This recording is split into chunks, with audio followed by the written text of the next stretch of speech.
Hello? Can you hear me? Hello, Cave of Wonders. How's it going, Sage? J-Rock does stuff. Just dropping in to say what up. Got a shower and hit the kids. Hit the kids! Get me up early on Monday. Yep, feel that. Always gotta hit them kids, man. Kids always getting into trouble. I think I know what you mean. You meant to say get the kids. Think. Get the kids up early for school tomorrow.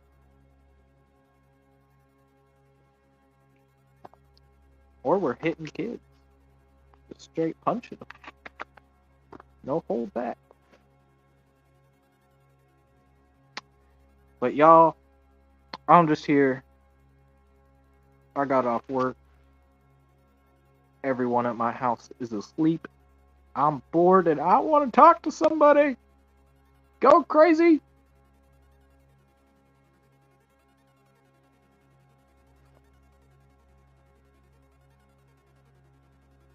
Hit it as in bed. Oh, hit the bed. Oh, see? Now I get you.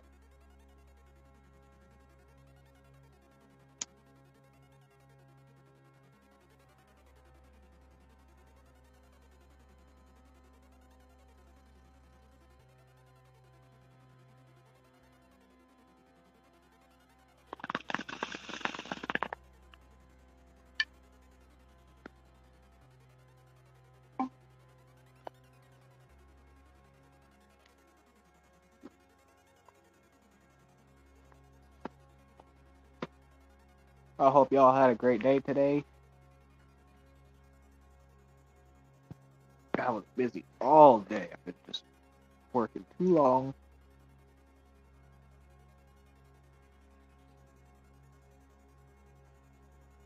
How is my audio and stuff? I know I ain't got my camera on, so you ain't gonna see much there, but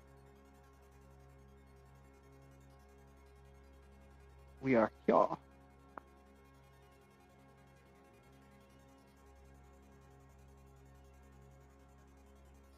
Craig's catfish, he's puffing. I'm puffing too. What up, Adele? Car, what up, Car? Before you play stupid phone games, anyone else do that? Phone games until you sleep? Yeah, yeah. Phone games and death scrolling on YouTube Shorts.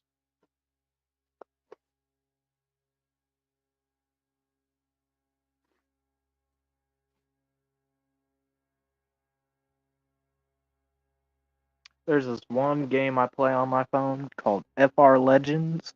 It's like a cartoon style drifting game, and I've been playing it since 2018, 2017.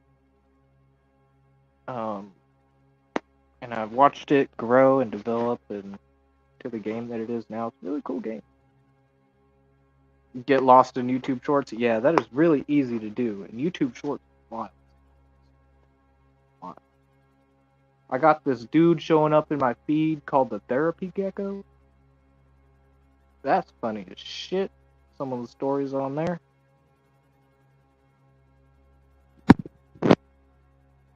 Lose interest in them. Yeah, I generally lose interest in phone games too. And I just recently started getting back into PC games, but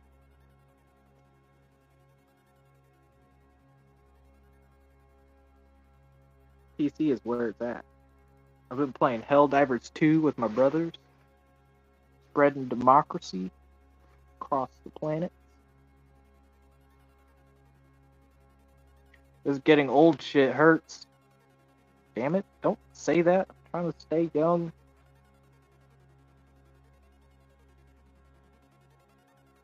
Get paid to play on the app, so I just do it before bed and in the bathroom.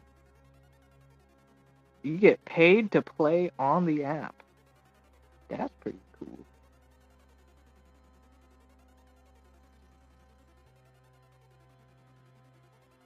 You know, I think here's what I'll do. I am going to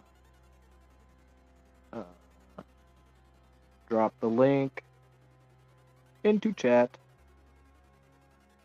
I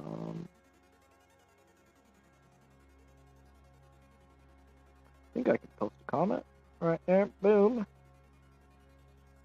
And then I think if I go onto my other phone, go to YouTube, I can pin that. I just gotta make sure my sound's off.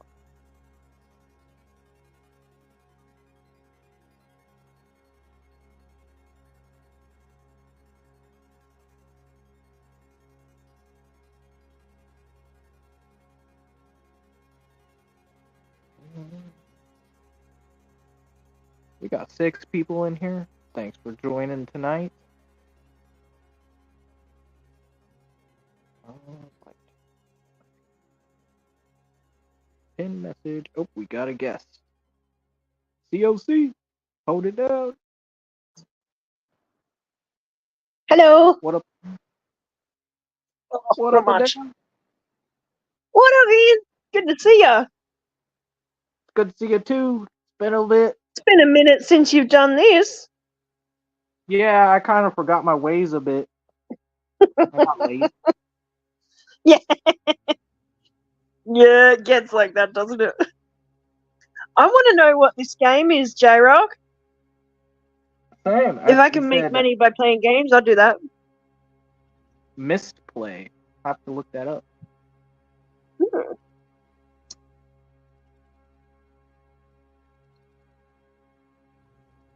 Missed play, I think it's called. Check it out. I usually buy Christmas presents with it. Oh, cool. You get $25 for every 7,500 points. I get that monthly, so it adds up for doing what I'd normally do anyway. Huh. Oh, that's I'm nice. going to check that out. Why not?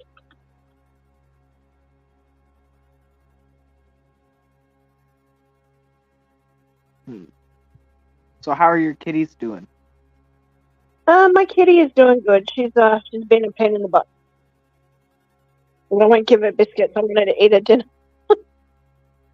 I'm not giving her kibble until she eats a bit more of her dinner. Yep. She's not so silently protesting right now.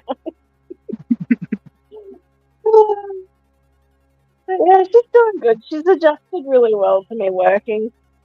So when I have a day off, she's all over me. What up, HCB? We'll play all day together. Oh, maybe you do. But I would say that any time that you do spend playing the game would all add up eventually. Right, you might as well try playing it to make a little bit of money, even if it is Yeah, just 25.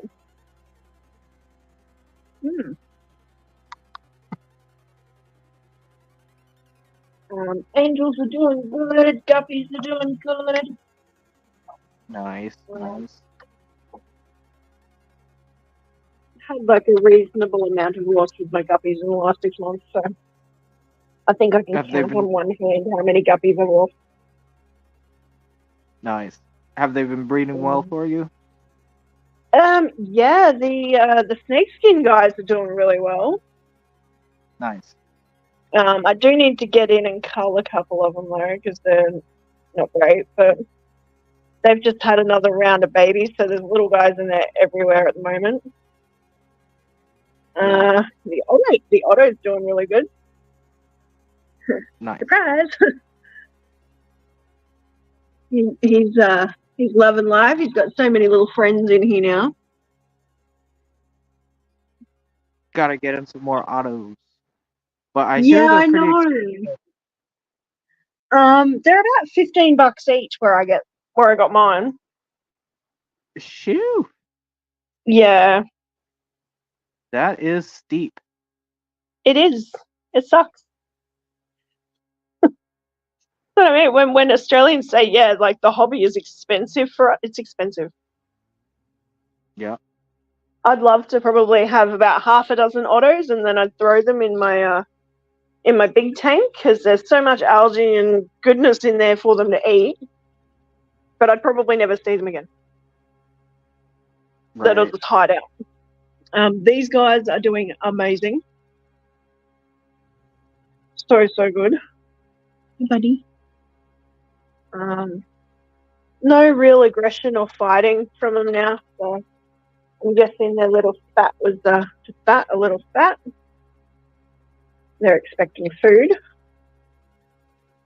I did lose my Corey, but she was like 5 years old. So it's looking very empty in here without her. I do want to put some more plants in here now that she can't uproot them all. And I've been looking at getting like grow lights because someone told me that grow lights would work on a fish tank. So, yeah. It's about where I'm at right now. You don't really need a grow light unless you're trying to grow like fancy plants. Yeah.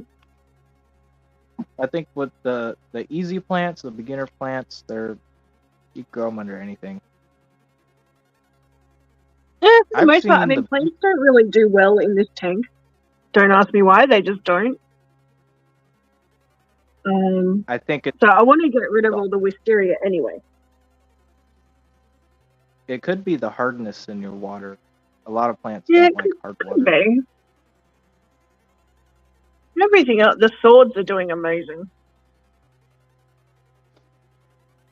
And the stricter blue as well. I need to cut back on my light though. I think I'm getting fuzz all over everything again.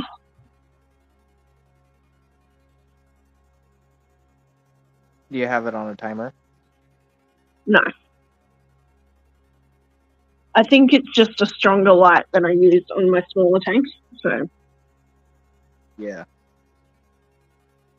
I've been trying to leave them off a little later. I'm not going to say that, but I've noticed that using a timer helps with algae because it keeps the tank more in a rhythm, and the plants are more used to a rhythm than they are sporadic. Yeah, I do have these, they're like manual timers. Oh my gosh, that's getting so difficult. Hang on, let me go find them.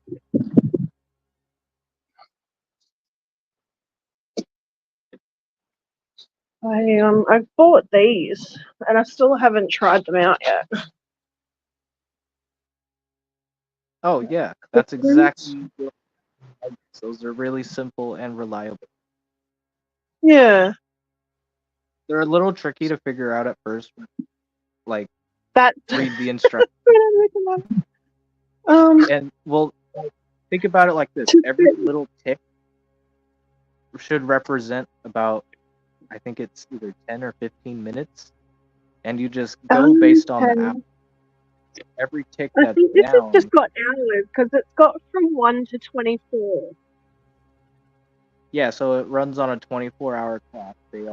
Most of them do. Yeah. Well, that shouldn't be too hard. I just need the time to do it and set it up. I've been sitting there for like 2 years. But yeah, I used to use last words. I don't get it. Yeah, they're really old school timers. A lot of them are digital nowadays. Those ones are like reliable. They're analog. I just got them for cheap. I think I got them from Bunnings, the hardware store. So, I mean, I guess I can use them in. I can at least try one out on my 30 go. Yeah. Not that it hurt, right? Okay.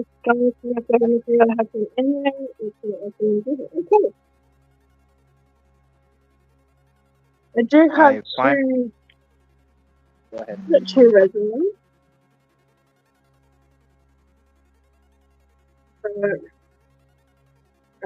Amethyst in resin. And then I've got Tiger's Eye resin as well. The rest of them are crystal. Except for those. Are those from Belinda? Yes. I got a little shrine of stuff from her now because I love ordering from them. I have so much stuff here. I've got all the little the scoop. So I got 2 scoops in here. I've got some of my little mini. I've got all sorts of bits and pieces in here. I've got so much. I've got mini Groot. I've got the candle. These guys.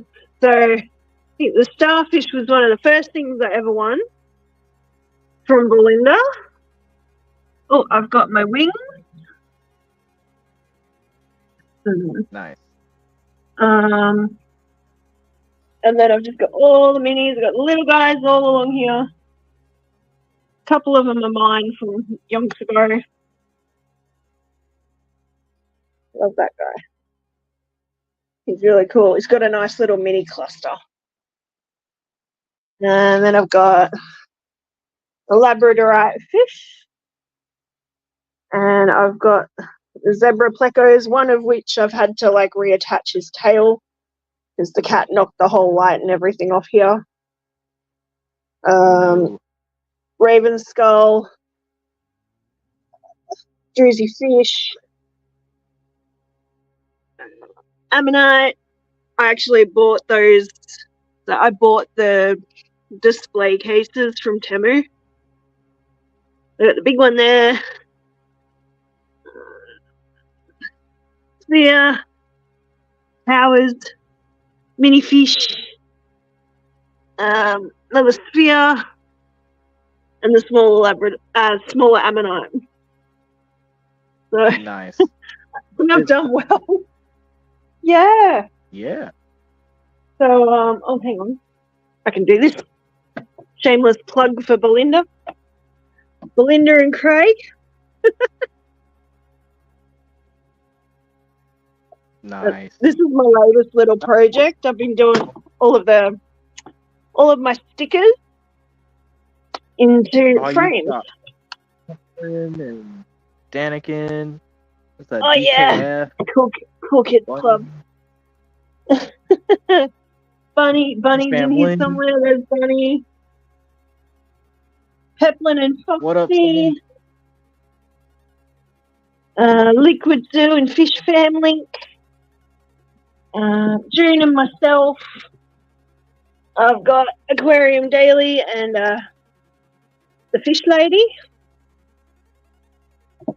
And I've got a few more. I've got Crayfish Empire, Rico Stan, Mainstar from Fins, Ohio Fish Rescue, Swampy Acres, and I've still got to get a couple more frames for those guys.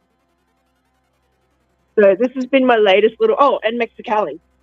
And Mark Stelton. No. I've got his over there too. So I figured this was a nicer way to display my stickers. Like, I want to keep them nice. So it keeps them nice and flat. Don't forget to hit the light. Exactly. Yeah. Keeps them in shape. Yeah. Hey, Sonny.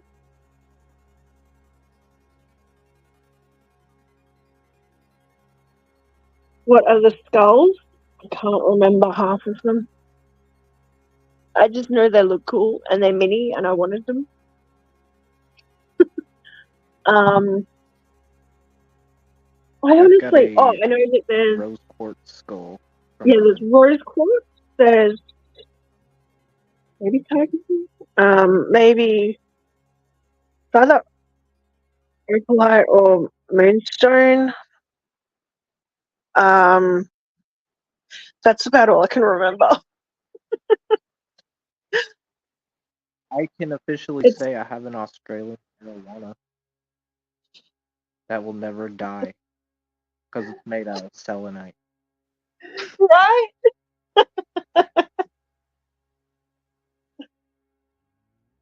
The best part is it got shipped from Australia. Right?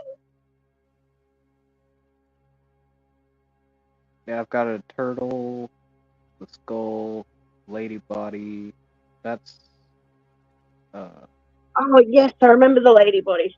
It's like the Venus de Milo. Yeah. Cat wants me to get the little dicks. Yeah. Sam got little dicks. That's hilarious. She has little dicks, and I'm like, that is funny. Yeah. She also Full has a size big black ones one. too. Yeah. Hey, what up, Anthony? Mark Carlson, what up? Hi, everyone.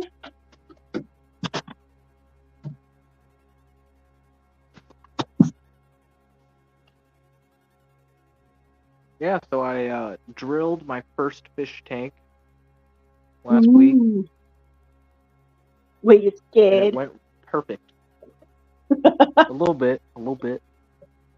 It was Yeah, it I was would a have little been tough getting it started. scared. Yeah, it would And I be. got it all. Now I just gotta leak test it.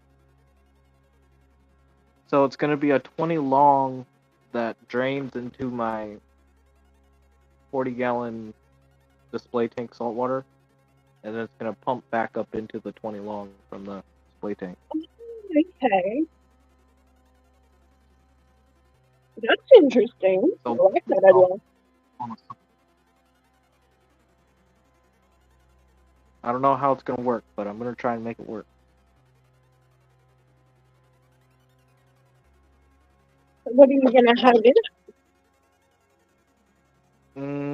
I'm gonna break down my first ever saltwater tank. Kind of. Oh, wow. I'm gonna take all the fish, which is just 2 clownfish, and a pistol shrimp, which isn't even a fish, but you know, it's still in there. I've had Yeah. that pistol shrimp for at least over 2.5 years. He was Hey, like the how first do you invertebrate I ever got in saltwater. And the clownfish I got from Shanna, and she had them for over 3 years, and I've had Oh, them wow. for over a year now. Well, they're doing well. Yeah.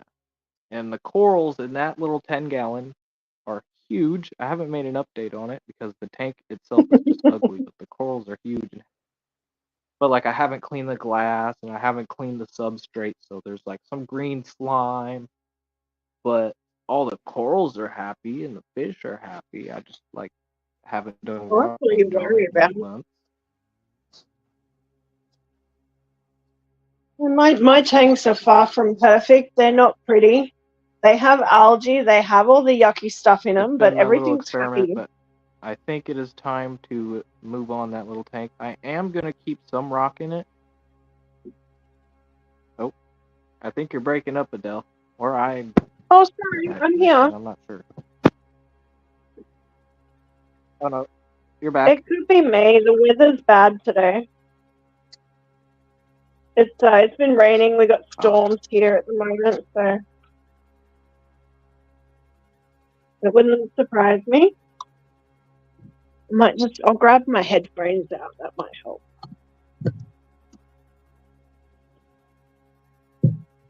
It's kind of gonna be like a refugium, but I'm gonna house corals and fish in there. Beats the purpose of a refugium.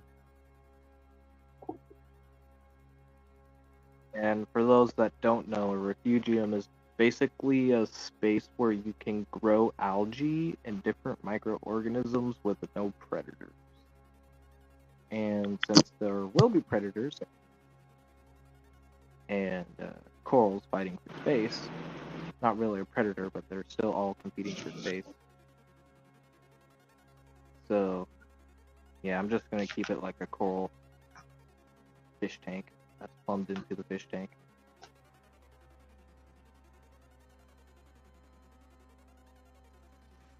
But I'm going to move the Tamini Tang in there because he's a little on. Alright, can you hear me better now? I can hear you better now. I can hear you.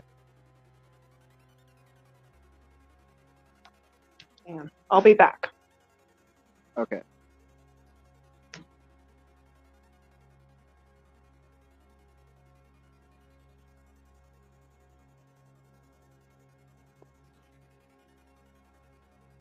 But yeah, the 10-gallon will be a coral quarantine tank. And I'll probably keep a fish in there. Keep it cycled. I don't know what fish I'm gonna put in there. Could move Carlos in there. Yeah, Carlos likes the big tank. We'll have to get a new fish for the 10-gallon. And I'm gonna need to get a wrasse for the 20-gallon because those guys are so good at eating pests. But they're also so good at hunting down copepods and amphipods, so it's not really good for a refugium. But I'm still gonna try. And you have to dose constantly. Yeah, and I mean, we also need to look into, like, do we need a refugium? For me, I have trouble keeping nutrients in the system, so I have to feed heavy, and I keep a lot of fish in my system. And I still can't manage to get over 10 ppm of nitrates. So I try to, 10 is fine. I don't like chasing numbers, but I want to keep it between like 15 and 20, but sometimes it doesn't even register. And it goes up as 0.5 or 0, and I will be like, is this just the checker? And no, I'll double check it with the Salifert, and it'll be stripped of nutrients pretty fast. But there's also a lot of coral growth in there, and a big ass protein skimmer on there.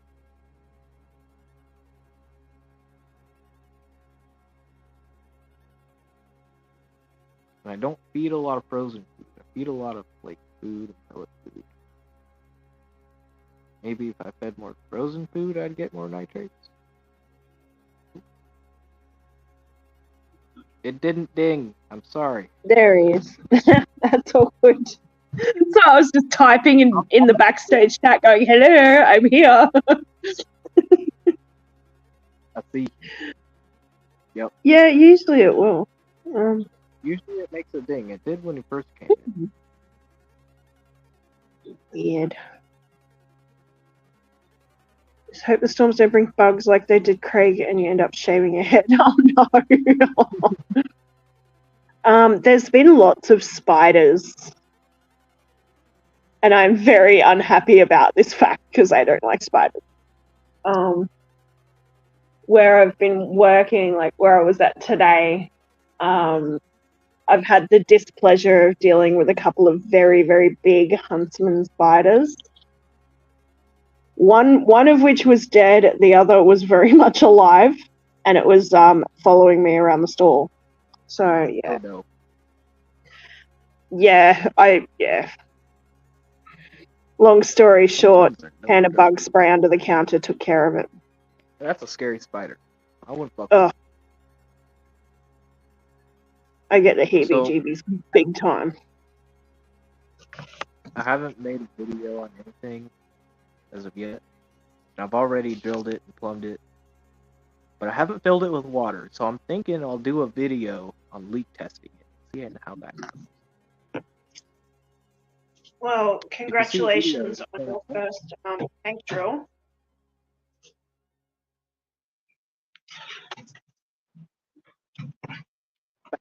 What up, Alex? Hey, Fathom.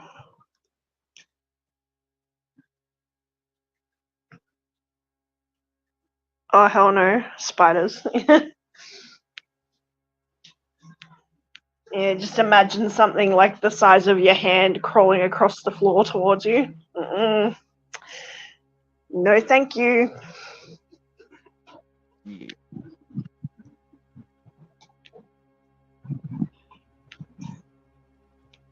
But the aim. The other one was quite funny. Aim of the frag tank is to show you guys how to do it on a budget, because it really can be done. I'm using like Nycrew LED lights, which are cheap compared to other saltwater branded lights.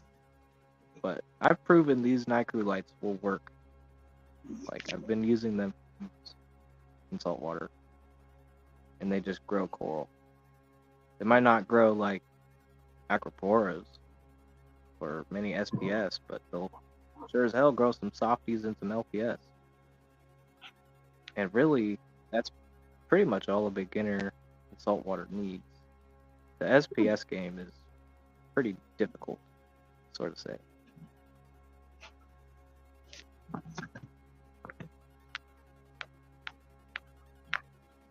But it's gonna have like a Higer return pump. It's also pretty budget friendly, and it's a 20-gallon long.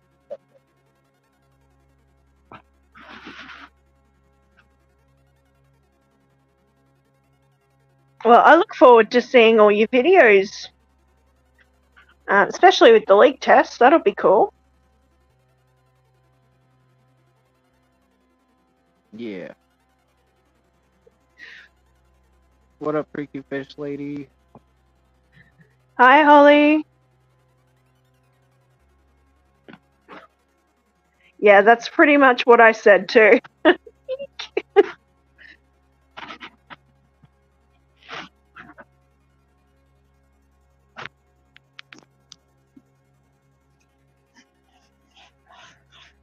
Yeah, I've seen some tarantula in Arizona. Yeah, screw that. No, can't do it. No to spiders. They have their place in the ecosystem, and that just happens to be outside. Not in my house. Okay, now what about a jumping spider? Those guys are pretty cute. They are, but look, yeah, they do belong outside. I know there's people that have them as like pets and stuff. Even some of those suckers get kind of big. Yeah, about a dime size, maybe. I've seen like really tiny ones here. What are you? Would you not do that, please? Spit it out. She's found this tiny ass little piece of plastic, and she keeps trying to pick it up and chew on it. That's what I mean. Like, she's fighting the urge to eat her actual dinner because she wants me to give her kibble. It's the war of the kibble. All right, you win. I surrender. Yeah.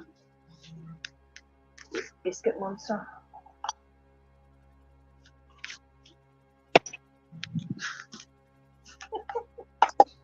I'm also going to take out and hammers.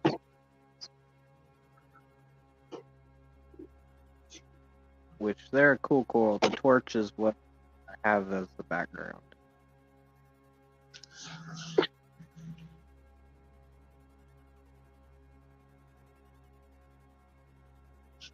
So yeah, I mean the market's pretty saturated in my area, but I'm not really here to make like pocket change off frags. I like to give them away to the hobbyists and just kind of follow the Reaper's code. Now, I do like the idea of growing up small corals to big colonies, and then maybe trading them into one of the local vendors to get like a smaller piece that's worth more, and then growing that out. That's a pretty cool idea to me. Oh. Because I mean, some corals you can grow big, but they're not worth much. But you can trade in a big coral, and usually a fish store or somebody like that runs a coral vending shop would be like, "Hey, I can make frags off of this and make $20 a piece." You know, it's kind of win-win then. Yeah. That's not a bad idea. And that's just basically what I do in reaping. I just trade. I do spend a lot of money that way. There's not a whole lot of money Yeah. making, but Yeah. it's kind of like investing, kind of bad investing, but fun investing. I'm not sure where June is, Holly. She may be lurking around somewhere.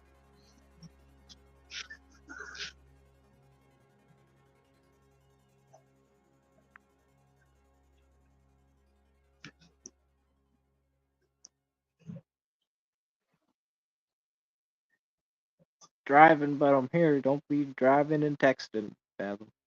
Just keep driving. Right. That's it. Benoski, Keep what's your up, buddy? eyes on the road. Oh, Boots Cats. What up, Rachel?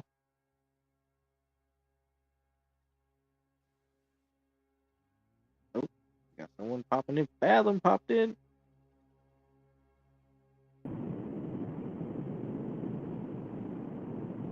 Hello. Hello, can you hear me? Hi. I can hear you. Yeah. Hello, everybody. Keep What those up, eyes on the road. Yeah, I'm not going to be reading chat, so if there's anything directed at me, just yell at me. Yeah, cool. We'll let you know. Boy. What's the Reaper's code?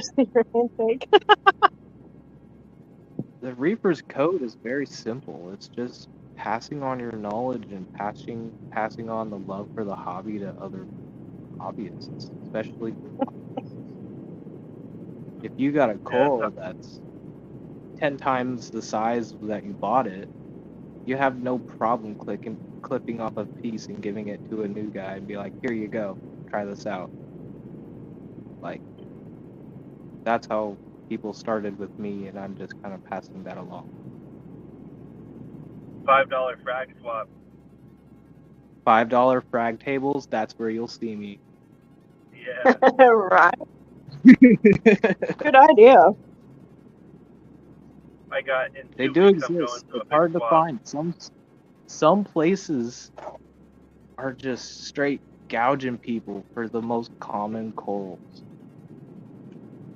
that grow so fast. They're literally weeds. They want like 25, 30 bucks for frag. Dude, my The store has frags like these $100 frag. Just keep getting smaller and smaller. They're like I've micro noticed frags. that. Yeah. See, Australia does it right. They don't really do fragging. They just sell whole colonies. But then again, straight off the reef. It depends on the store that you go to. Some will frag, some will, sell the larger colonies. It just depends. But Depends on the business, depends on whether it's a chain store or not. Yeah. And the supply and demand. Yep. And tanks keep getting smaller, so that is also a consideration that the hobby has to go through. As tanks get smaller, the corals have to get smaller.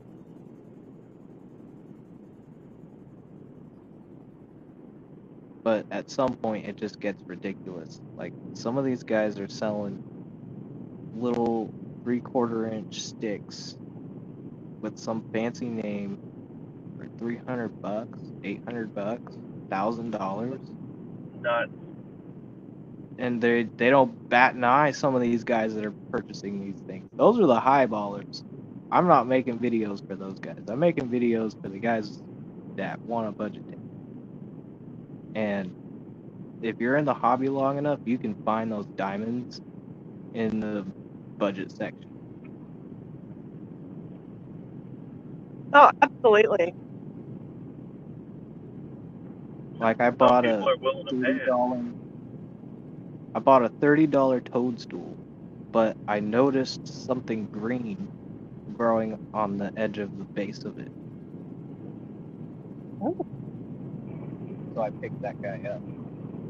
And I have that coral now, and I feed it as a lithophyllon, which is a really cool little plate coral. And they fetch a pretty high price. for little frags of them, but I'm just growing it out into a little disc. Right now it's about like 2 inches across. It was barely like Cool. a slip. It was all bleached out, just barely a hint of green.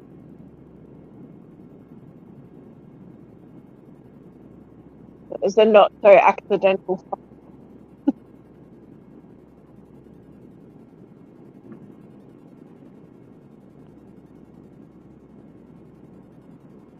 Torches, yeah, before they put names on them. These silly names drive up the prices so much. It drives me nuts because I don't understand them. But yeah, like this torch, a green torch, you used to get for like 20, 30 bucks. This one I got for 60. And that's like my limit on corals is 60. I don't think I have anything more than that. Yeah, no. Yeah, salt water's so expensive here. Like, I think the corals that I saw at the tech den were $200.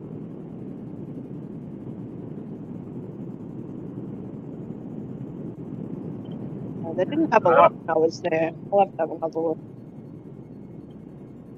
Yeah, I don't know if I want to spend more than like $40, $50 for a coral at some of these stores, because you never know.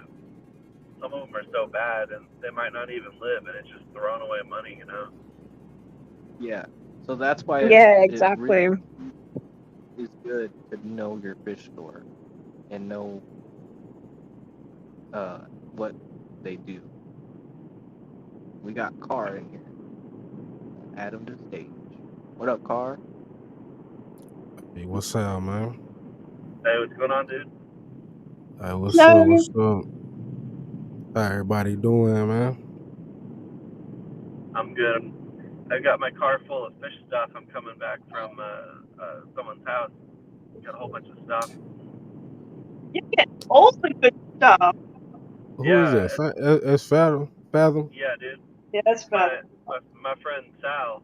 That's Sal's Fish World on Instagram. Yeah. He's moving, and so he's downsizing a lot of his stuff, so he doesn't have to move a lot of it. So Man, I got a you whole been bunch collecting of tanks. fish stuff for the past week. Yeah. Last weekend it was all tanks, and then right now I've got a bunch of filters and heaters and lights and lids. Yeah, shit. That's cool. You gonna build an aquarium out the wild, like a... Yeah, I'll start charging admissions to my apartment. Yeah.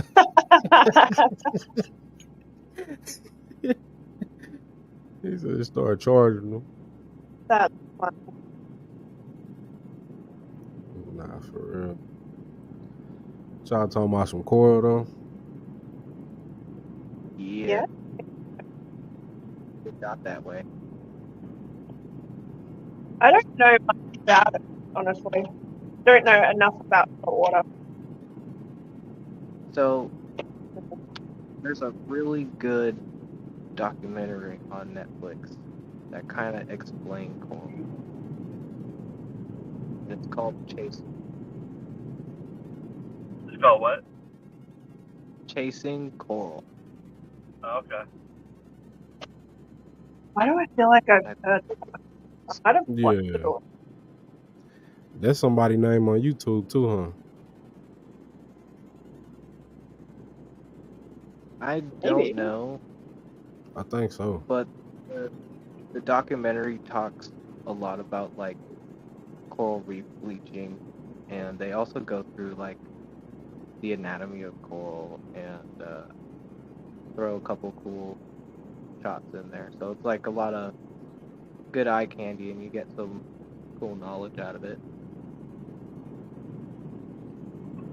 I've watched a lot of stuff about the Great Barrier Reef. Like,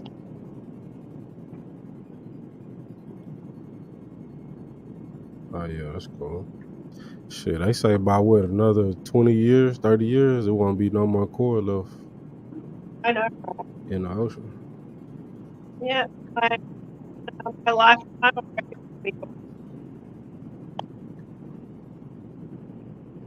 Well, I I'm don't know if it's just 38. me, but you was kind of in the matrix.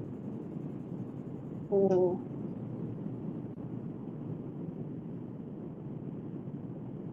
Yeah, it'll all be CGI and stuff. Movies. Yeah. That's So wild. That's Spell wild too. is saying he tried saltwater once, but both his clownfish died. He's afraid to try again because of it. So there's a thing with clownfish, and they can be tricky in the beginning because they can come down with a lot of disease Yeah. from the fish. A lot of it, most likely, is Brugnella, which attacks the fish really fast. That or velvet, which will kill a fish very fast.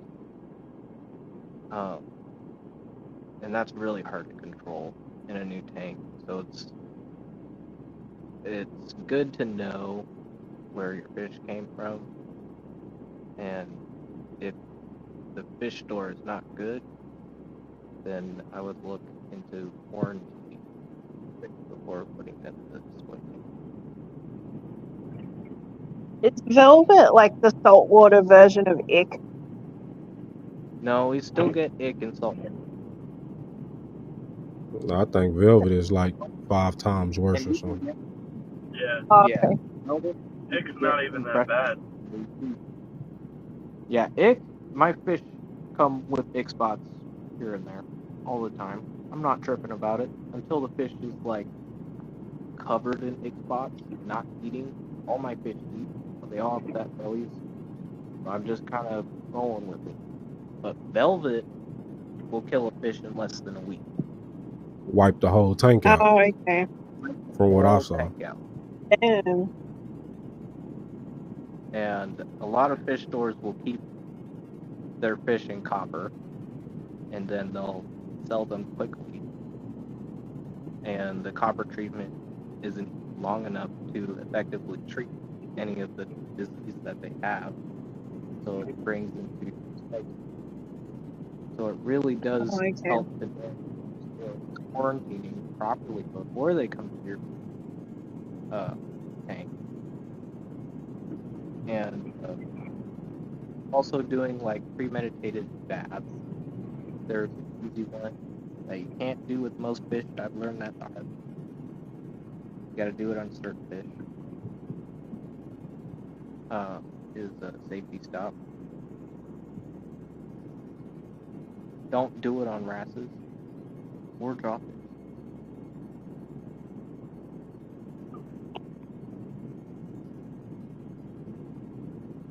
Copper is normally already in the water, right? Or no? What's that? I said copper is kind of like already in the water as a trace element, or no? Yeah, It can be low amount. It can be. Like you need copper in a tank. Mm-hmm. But the tank, what we're medicating for fish, I don't know the dosage off the top of my head, but it's pretty therapeutic strength, and it's not good for corals. It's strictly fish. Yeah. Spellgood had another question. He's gone, what are you guys' opinion of ordering fish online? Because I don't have options near me to get them locally. I think it's great as long as you find like a repeatable place. Yeah. Yeah. Research. Yeah. Research different places. Some good ones I've used is ordering straight from Biota. It is expensive, like Dan's Fish, but you're ordering straight from breeders. I know if you're on a wet spot, it's pretty good because if someone like tries to scam you or something, then they get banned. You know, so they try to keep Yeah. it pretty good. And you can see Yeah. like a seller's info, how many times they sold fish and stuff. So you have a pretty good idea of like, you know, what you see is what you get. There are also like a few members in the fish fam that do sell fish. Yeah. They are Yep. reputable breeders. They take very good care of their fish right through to, you know, the shipping. You know, Foxy and Peplin dance fish, even predatory fins. So there are like fish tubers out there that do as well. But again, you know, do your research, talk to them. But do they purge their fish before shipping, though? That would be a question for those guys. I don't know. Oh no, I just learned can't that from order Jeff fish tonight. of them. Yeah, I just learned that from Jeff tonight. Yeah. Yeah, so you're lowering your risk of like ammonia Yeah, during shipping. I said, so now I know what kind of questions I ask before I get my fish shipped. Yeah. He was saying it wasn't really necessary. Some, I guess, on some fish, it's not necessary. I think it just depends on how long they're going to be in shipping for. Yeah. How far they're going. Okay. If you're just doing overnight shipping and it'll be there like the next day or a couple of days. If I order fish, I'll just check my temperatures and stuff. I don't want to order a fish like in the winter and it'd be like 20 degrees outside. Yeah. Normally, like first class is the most good. Yeah. Timing is everything. You said most purge. The good one. I ain't even know what that meant, bro. I'm just shit assing. Try to stay away from live aquaria. What's wrong with live aquaria? What's wrong with live aquaria, man? They just want to take your money and run. Oh boy. Seen it happen too many times.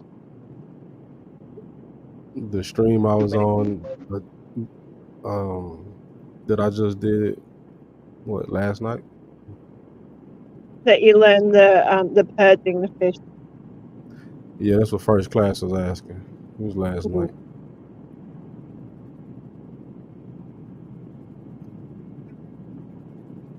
I think Ack was on there. Yeah, it came through. Last night? Fathom was on with Mexicali at the time, though.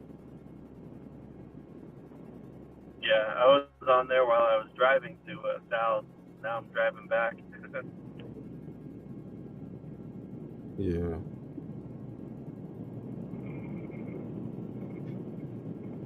Yeah, I was looking up, somebody was asking about some electric Blue Jack Dempsey, and I was looking up the fish, and the live aquaria came up, and then somebody was saying that the information they had on there was wrong. I was like, oh, okay. Excuse me? The first class is gone. It's weird how long they've been around. Yeah. He's saying you still giving out the wrong information? They're so bad. How are they still in business? Bruh. Bro, they're under new management right now. The old guy, I think his name was Kevin, used to be really good. But now that they got this new guy owning it, it's not so good. He just putting whatever on the website. Right. But that ain't cool.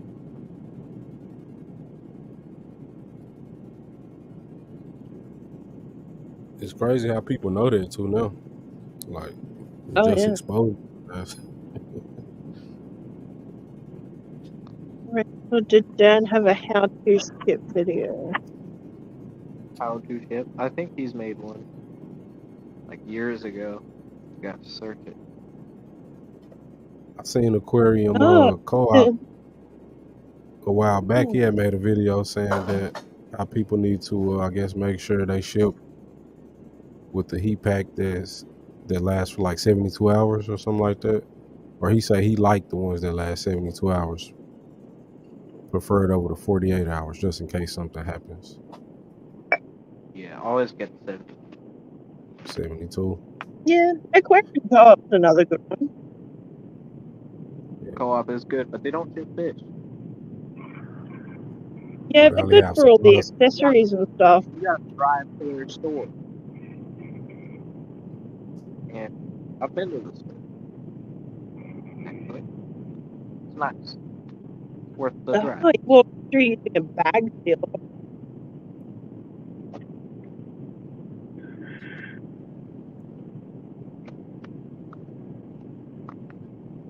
Walk me through using a bag sealer. Nice, Rachel.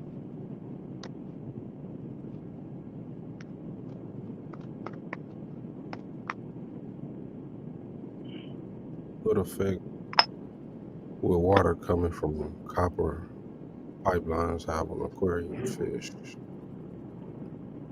Shit, So you have high copper levels, right? Yeah, so I think it really depends. I don't think it will affect fish much.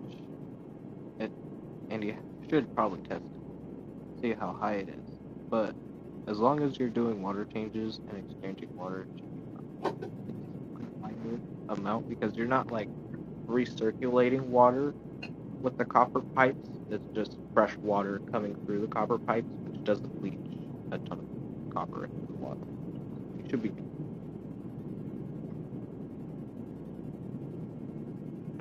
Would it depend on how old the copper is? Yeah. Maybe.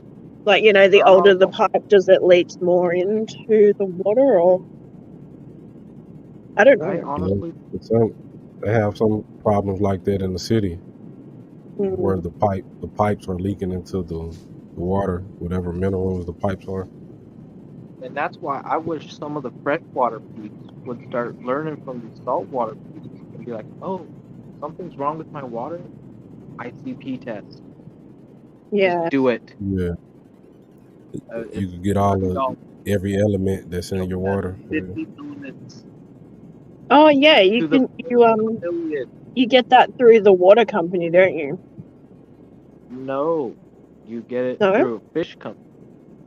The one you get through the city doesn't do all of it.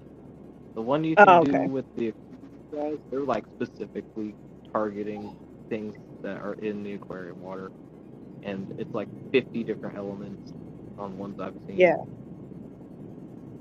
And good. Like it'll show if you have 0.5 or 0.7 ppm copper or parts per billion copper. It'll show like if you have aluminum or tin or arsenic or any of that bad stuff in your water. And it'll show your potassium, all your trace elements, molybdenum, like all that stuff. If you want to get down and dirty in the EI method, you can get down and dirty. No, like this is for the planet guys. Like if you want to get down and dirty, we should be ICP dosing and figuring out how much we're actually putting in. I'm not. But freshwater guys want to keep it simple. We ain't gonna do that, right? But if you want to know, that's a good thing to do. You ever heard of that Polar Reef guy? Yeah, he ICP tests his reef like every week. Yeah, every week, bro. So he always know. I'm just saying we should test our tap water at least once. What's in the tap? You never know. Is it actually leaching arsenic? Arsenic for sure, because I know I went on my city website and it shows you that's just scary what's in the water. But it was saying here that copper can be toxic to sensitive fish species and invertebrates. Yeah. It's Yeah, like chronic copper can cause damage to gills, kidney, spleen, and other organ systems. Hey, Bunny. I hope you like your earrings. They're so cute. hey Ivy, Big Steve, Hey, Big Steve. where'd you get that info? I've just Somewhere learned it online from or watching. important. Just learned it from watching the saltwater guys, from watching them ICP Yeah. test their tank, their tap water, and I'm like, why don't us freshwater geeks do it? Like, we're just as geeky about our water as the other guys, but we're not. There's no market for it. Like, you literally see, there's none of the big guys are on YouTube are saying, let's do this 50 element test for our freshwater Bro, tank. every None of time them I are say doing. something, We're all talking about guppies and freshwater sponge filters. yeah, Like, yeah. every time I bring up an ICP test, nobody really know what it is. They never really heard of it, so no one is really doing it. I only seen that Polar Reef guy do it, and then I seen that inappropriate reefer. So many reefers ICP test their tank, and Yeah, they do the whole moonshiners method where they have the whole 50 element table of the periodic table in dosing bottles, and they will drop this and drop this every goddamn day on a hand drop it. because it let you know what element you need to replenish. So like if you're down on magnesium, it lets you know, okay, you use at 26% of magnesium. If you want to be at Okay, 38, as a freshwater person, like I can completely admire that. You know, that is a good thing for your tank. It's a good thing for anyone's tank, regardless of salt or fresh. But having to do that whole test every week would get a bit much. Like, that's quite tedious. That's a lot of work. yeah, I think And freshwater people are just lazy. That's what us saltwater guys think. Freshwater people are lazy. That's why when there's a divide. When a freshwater guy sees the saltwater guy kind of looks down on him, which I don't blame him. But it's like, we all start from somewhere. We don't learn this shit overnight. Some of these saltwater dudes have been doing this for like 15, 20 years. And I'm just starting to pick. They be marine biologists and all kind of stuff, so they like really be deep into it. Oh yeah. Then we just come along and kind of pick up on it, you know. Yeah. If you want to learn to be successful, it's a different side of the hobby. What's that, Fathom? I got my water tested when I moved in, but I don't like. I had to like take a sample and mail it into a company. It was like $15. It wasn't that much, and I was just testing to see, like, you know, like if the water quality is gonna be okay and stuff. Yeah.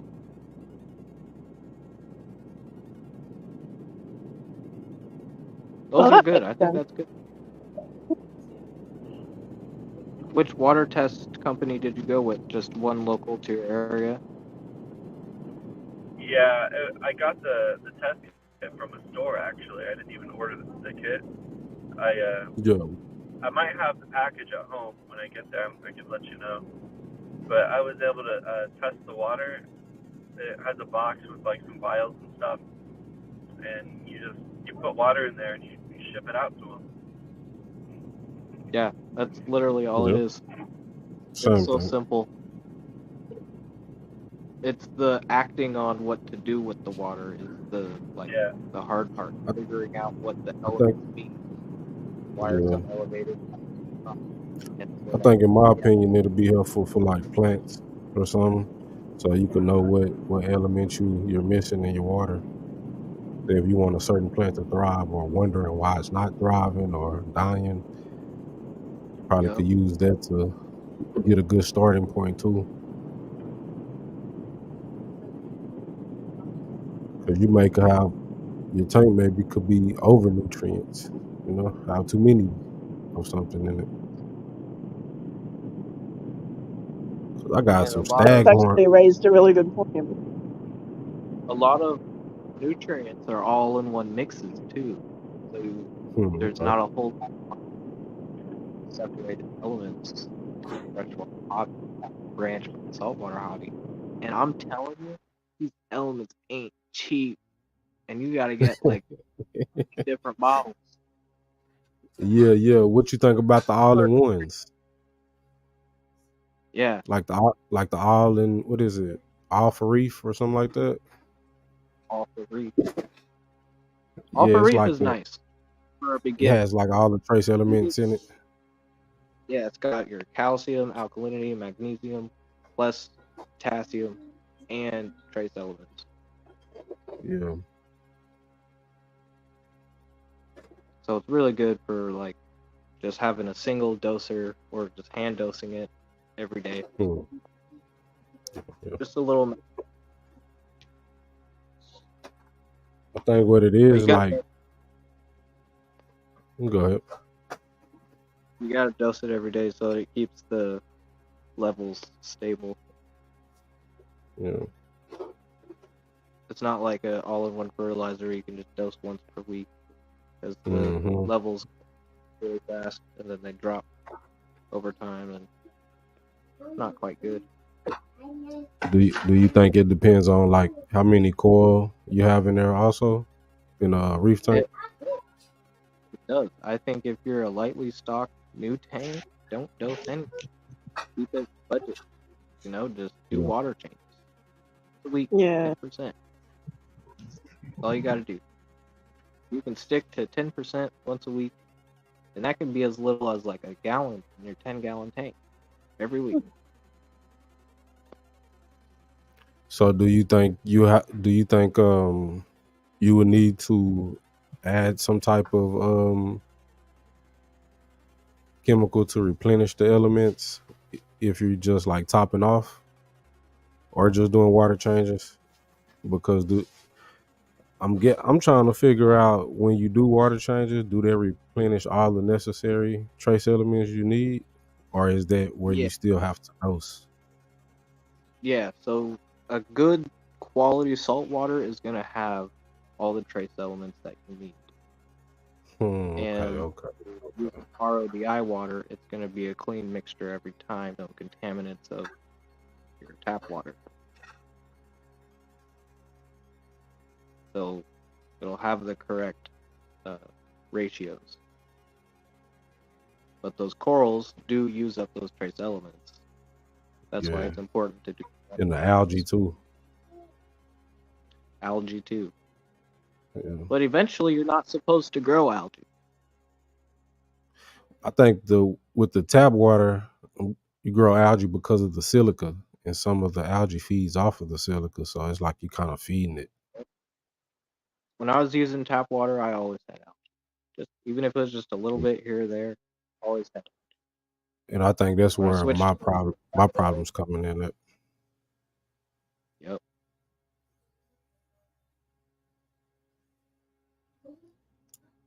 But I wonder, even with a cleanup crew, could I keep that algae under control? You could, but you need a very strong cleanup crew. Yeah, no, I'm gonna bring like 150 of them boys through. Nah, I'm gonna bring like 224 of them through. But I know I'm gonna split it between both of my reef tanks though. I don't think you need that many. You don't need that many. Nah, it's kind of like how the package deal they got set up though. But yeah, you're trying to take you get a 40-gallon tank, right? Yeah, a 40 and then like a 15. 10 crabs. No, get 10 Cerith snails, about 10 Saria snails, 2 turbo snails, 8 Astorina snails, Astorina snails. Yeah. And just get a crew of different mouths. You don't want to get like one of the same, like 100 of the same thing, because they all eat the same thing. But if you get different species with different mouths, they all eat different things. Yeah, okay. Yeah, there you go. And that's how I keep my tanks clean. Like you don't Mhm. notice a lot of because I got different mouths. I got the Cerats, I got the Nasarius, Turbos, the Astorinas, the Blenny, Yeah, that's what I was Tang. looking at on the cleanup package, on the forget cleanup about crew. They got different type of snails and different type of hermits. Yep. But I was seeing some people were saying that the blue legs eat more than, I'm guessing, the red legs or something. They were saying one of them didn't really eat algae like you would want it to. So First Class and Mark is saying that the volume's a little low, and Mark said it's low for everyone except me. So this makes me want to jump down because I don't want to be too loud. I'll just turn it down a little bit. Yeah, I know. I was talking low because I noticed they was I'm kind of gonna low. jump down anyway, because you guys are getting into your reef and coral stuff. I have no real input. I gotta go and do a few things anyway before I go to work tomorrow. So I'll be in the chat and lurking away. All right, thanks for popping up, Adele. It's great to see you. Yeah, thanks for having me. Good to spend a bit of chit chat. Good to see you, Cog. Fathom, drive safe. Bye, guys. All right, for sure. Appreciate it.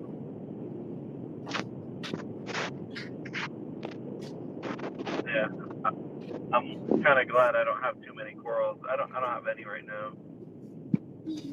Yeah. I'm wanting to break down my 40 and make a smaller one. You want to make it smaller? You think 40 is a little too big? No, I just want to use the 40 for something else. Fair. I mean, I mostly just have 2 clownfish and a 6-line, and like a cleaner shrimp. I think like 5 blue legs, and I think I still have 10 Nasarius snails, but it's hard to find them.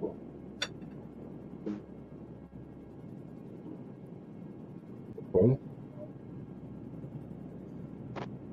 They're like under the sand most of the time. Them sand movers. Yeah, you need something stick to a little turn snorkel up. It's cool. Oh, I forgot about one of the tiger conch. Those guys are good. I heard about those. I'd say 1 per 40 gallons. What y'all think about green emerald crabs? Don't trust them. I never trust a crab. I don't, bro. Don't. He was I had got one, and I started noticing that my zoas was coming up missing, and he was eating them, bro. Yep. That's exactly what mine did. He ate all the bubble algae, and then he said, nice zoas. Nice palytoxin. Yeah, it's crazy. So I said, nah, I put them in a specimen cup, and I put them on the local Facebook, and I said, free coral eating crab. So you let him know off the rip, he do eat coral. And that'll be the first thing people say. I've never saw it. I never saw it. So, all right, I watched straight up his little pincher grab the polyp. I'm just like, bruh, you kidding me?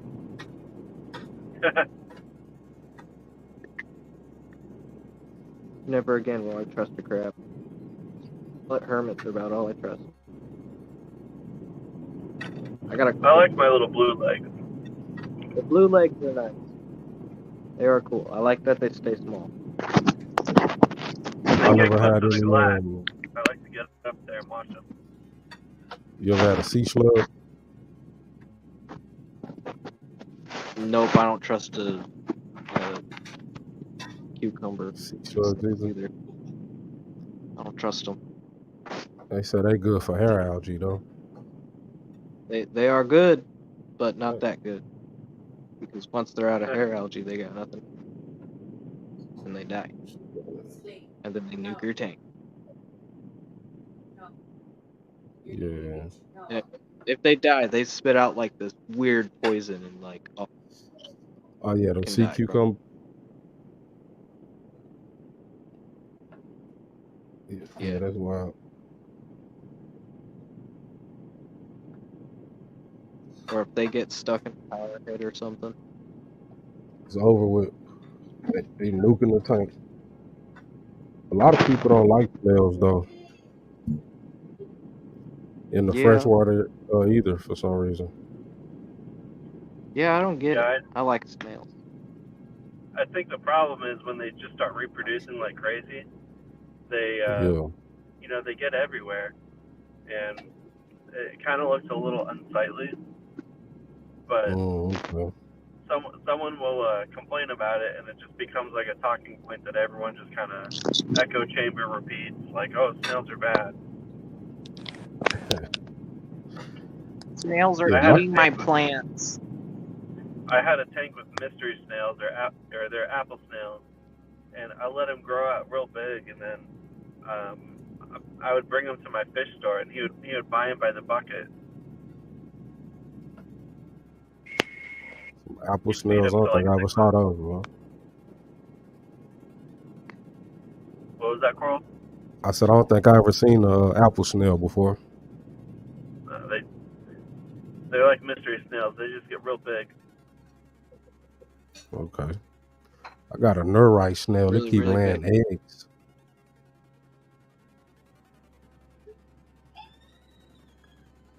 Yeah, that mother The keep trick laying is to eggs. find a male. A male. But Yep, then they they don't lay eggs only eggs. hatch in the salt water though, huh? Oh, you saying they don't lay eggs when you find a male?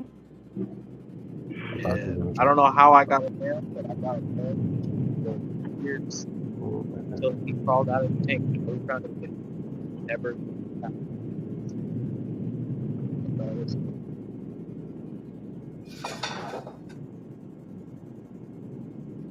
And those snails live a long time. Like, I had that guy for like 3.5 years. He was one of my first units. Yeah. It must be cooling though. I like snails.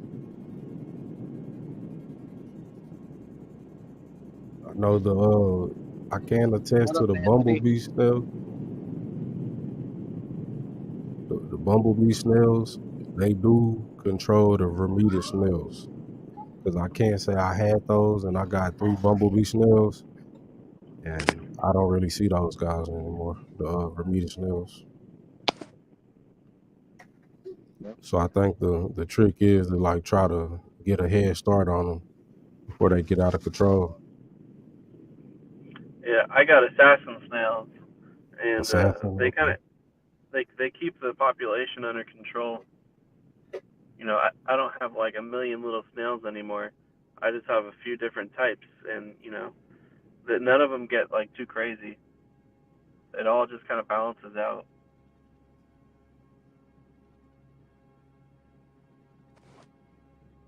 Yeah.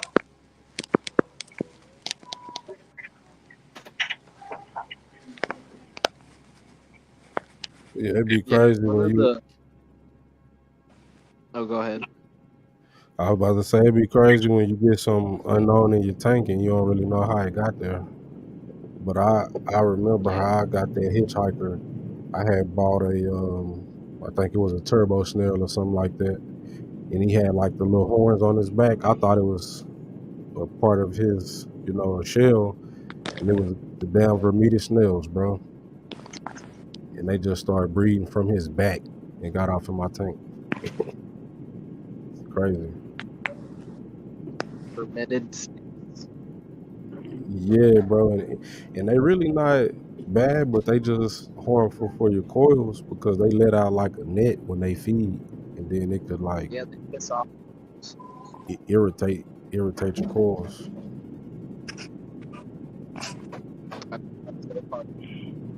And so far been successful. No remitted snails breeding in my display tank. Every time I caught them, I sniped them. I took that coil frag out and I just said, fuck you, and I punched them up with the damn dental scraper and I scraped them out and I made sure there was nothing left. Yeah. I have for no real. remorse. I've seen rocks riddled with them and they'll cut you up if you try to grab them. They're just like, Yeah, them mugs we had ain't a nothing bad good.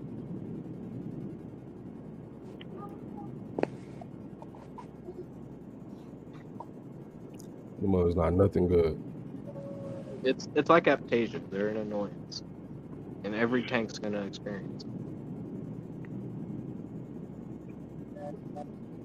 It's like trying to catch them early on, like you said, before they get out of control, before they spawn. Because once they spawn, it's kind of game over.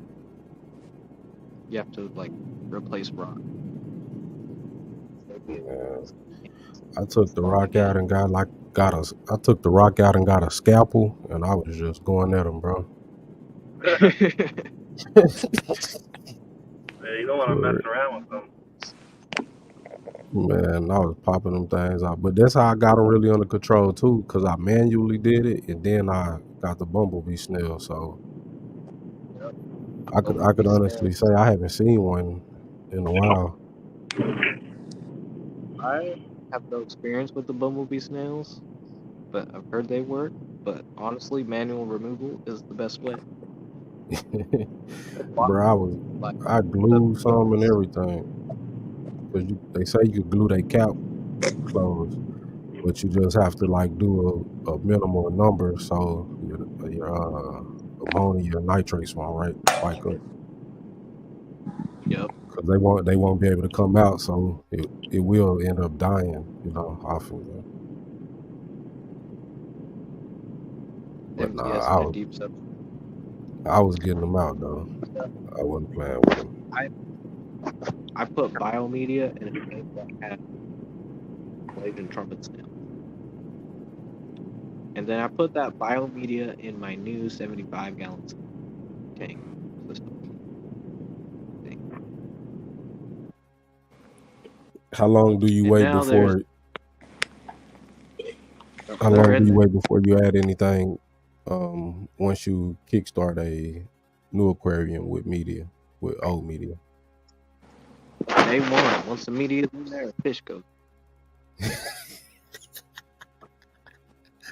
He said no day one. Remorse. Yes, I could have been dropped some. I mean, say like no remorse, but like I've done this plenty of times. Like I know my media's good. Yeah. Like I wouldn't say that with the new players, but cycling a tank is fucking hard. You know how easy it is to just plop some very seasoned media to a tank? Yeah. And then just put a fish or two in there. And then just I haven't had to cycle a tank in so long. Right? Yeah. Like now that I got my sump. My saltwater tank. I just keep so even back at least a few years my for you.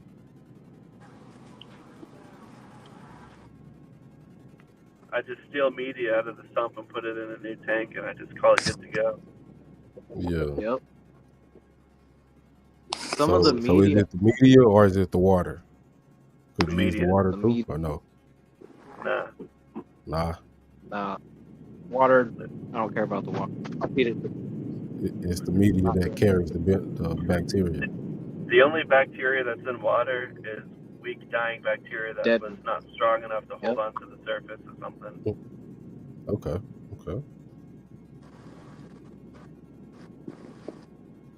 Makes sense. And there could be other things in the water like hormones, different chemicals. Yeah. Make sure it's dechlorinated before you put that media in there. Make sure it's up to temperature and roll for the food. Don't go crazy. Get fish. Or if it's like a really small tank, start with like a couple snails and some plants and then get a fish. But I mean, if you tank with pre-cycled media, you probably got another fish you can snag out of there. And that fish is the key part, because that fish is an ammonia source to that bacteria in a new tank, so that bacteria can start to spread over your hardscape and your surfaces inside the tank.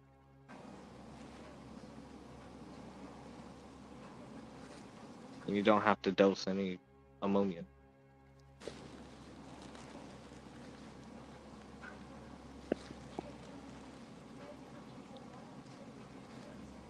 And from what I've researched, bacteria grows pretty fast at our tropical temperatures.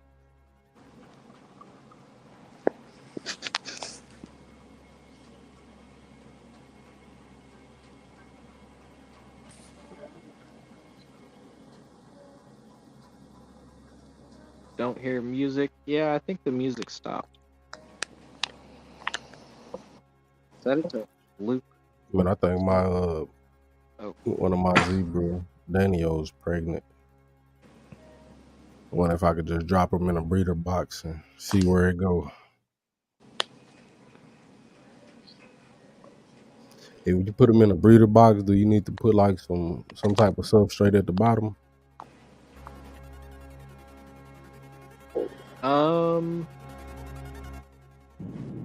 Maybe like a moss. I don't think so. Yeah. Yeah. Not really much of anything, just like moss. They'll breed in the moss. Okay. But you could also have like I've seen them do. They'll put them in like a tub, and then they'll have like Some marbles. a preparated, not really marbles, but a preparated breeding basket where it's got a bunch of little holes at the bottom, and they just keep the adults in that floating at the top, so that they breed in the little basket, fall down to the tub, and then they just remove the basket. Yeah, this Marina breeder box that I have, that's kind of how it has a section set up where it's like both sides are sloped down, so it has like a little hole in the bottom. So like you were saying, the eggs could fall down on the little, I guess on the very bottom of the grate, so they can't get to the eggs. It's like a separation in between the parents and then where the eggs will fall. So I think I'm gonna drop them in there, man. See where it go. Cause she look fat. Yeah. And she's bigger than the other one, so that's what lead me to believe she's pregnant or holding eggs, should I say? Have you been feeding frozen food? No, not these guys. Just pellets. Try a little bit before spawning. Okay. That'll help the gametes produce eggs and stuff.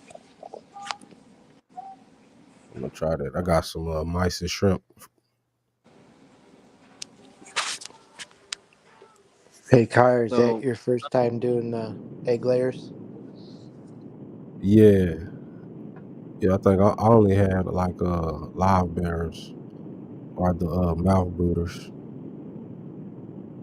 Okay, yeah, I don't know the patterns for zebra Daniels. I've done the CPDs now, and I've done the Chopre Daniel, the glow lights.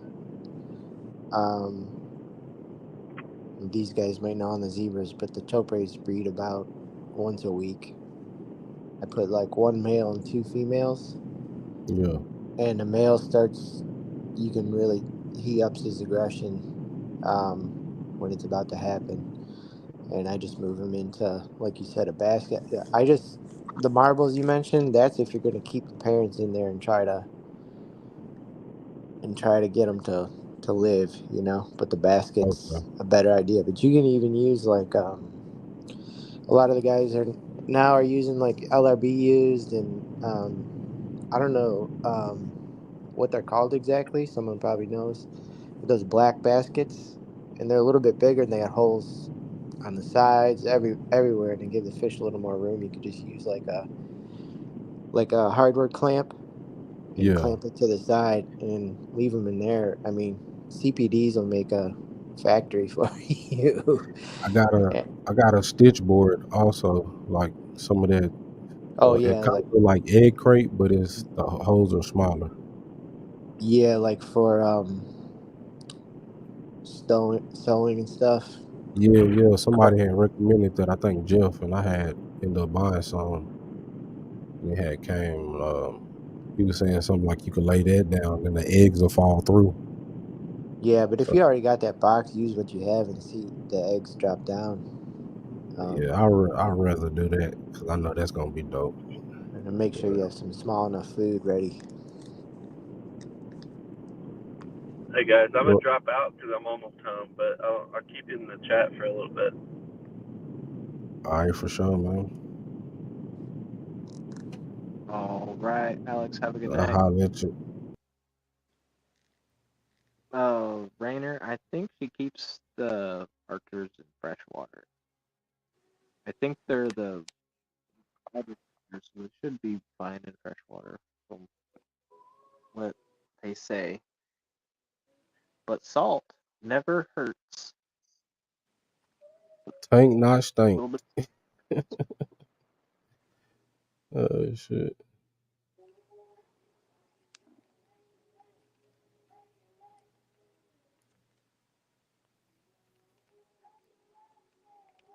It's aquarium salt, not table salt. Nah, I don't think you can put table salt in it.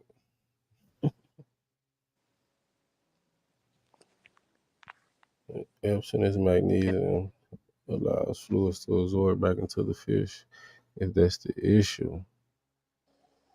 I used it for a betta before What's with that? Epsom? with eye issues, the Epsom. Yeah. Oh, Boost Cat said you could use table salt. Okay. As long as the table salt doesn't have iodine in it. Eyes that. Okay. That's what's up. What up, Aunt? How's it going? I'm testing this out. I hope it's working. We hear you loud and clear. You can, but use Little mu- iodine free salt. All right. But what? So I'm finna drop some table salt, man, if my fish die.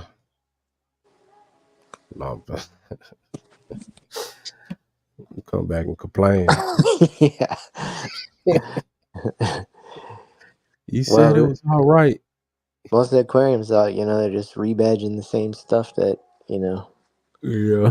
and charging us more for it. Like a lot of things, But like because I wonder what is aquarium salt. it's salt. You just salt, It's sodium expensive chloride. salt. yeah. You say it's table salt just rocked up, bro. That's it. Yeah, like substrate. I don't know if you guys ever go to like a rock yard or an aggregate supply company for landscaping.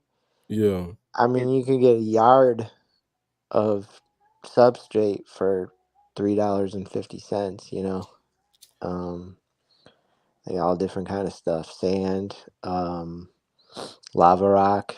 Rock. Yeah, all kind You of shit. know, and then Gravel. sometimes, yeah. And if you don't want that much, obviously, I know the one place I went to, they were like, well, you can bring in your 5-gallon buckets, which we all have anyway. So, like, only one or two of the products they usually have bagged in 50-pound bags. But a lot of times they'll be like, oh, same price, $3.50, and you can bring a 5-gallon bucket. So it's pretty cool. Yeah. I don't believe it's pure salt anyways, though. Have Oh, other I was kind of talking about like substrates and stuff. Yeah, but yeah. um, That's I was that's talking what more we like gravel and all that stuff, yeah, rocks, river stones. I was talking about The the stuff they be gravel. trying to sell us. The salt, yeah. It Yeah. depends. I don't know. Check Amazon and get that API aquarium salt if you really want to be safe. But just the price fluctuates. I wouldn't pay like walk into PetSmart and pay like $15 for it I or whatever. I would say it's not worth trying to cheap out on reef salt if you want to keep going. Nah. Oh, I'm sorry. I wasn't talking reef salt. We were talking for Aquarium. ick and stuff. Yeah. No, I wouldn't recommend that for reef salt.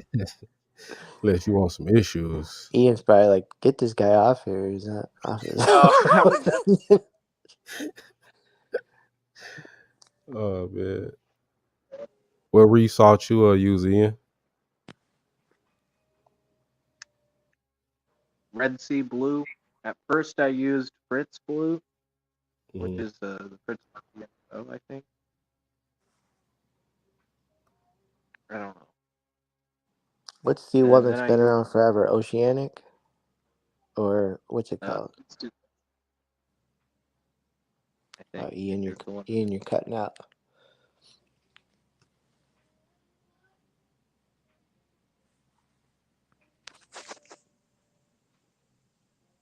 Or did I lose Instant. you?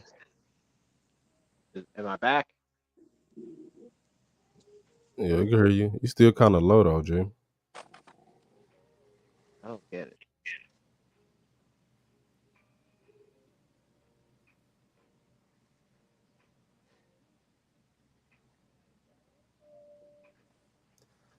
Homer You, said when you got use Tropic Marine Pro Reef. yeah, I was asking you guys if you ever listened to. I think you'd enjoy it. That everybody. It's not just for salt. Actually, they're more freshwater oriented. Uh, Watercolors Aquarium Gallery podcast.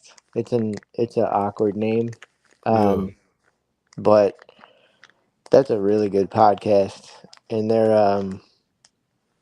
kind of the kind of store everyone wish they had locally. They quarantine their fish and all that. He actually, he's been in business for a long time. He did the math on it, and he said, I hope this isn't too off topic for what you guys are talking about, but um, he said in order to quarantine, at worst, it's a break even cost for them because they have such a really low loss rate on their fish.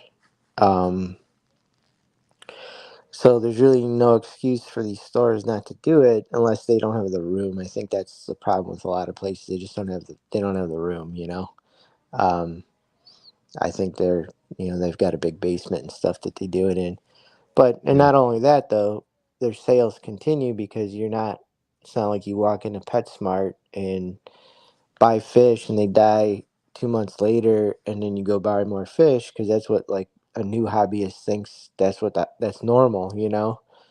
And so I think in the long run they also make money because they keep customers coming back. Um, but their podcast is really good.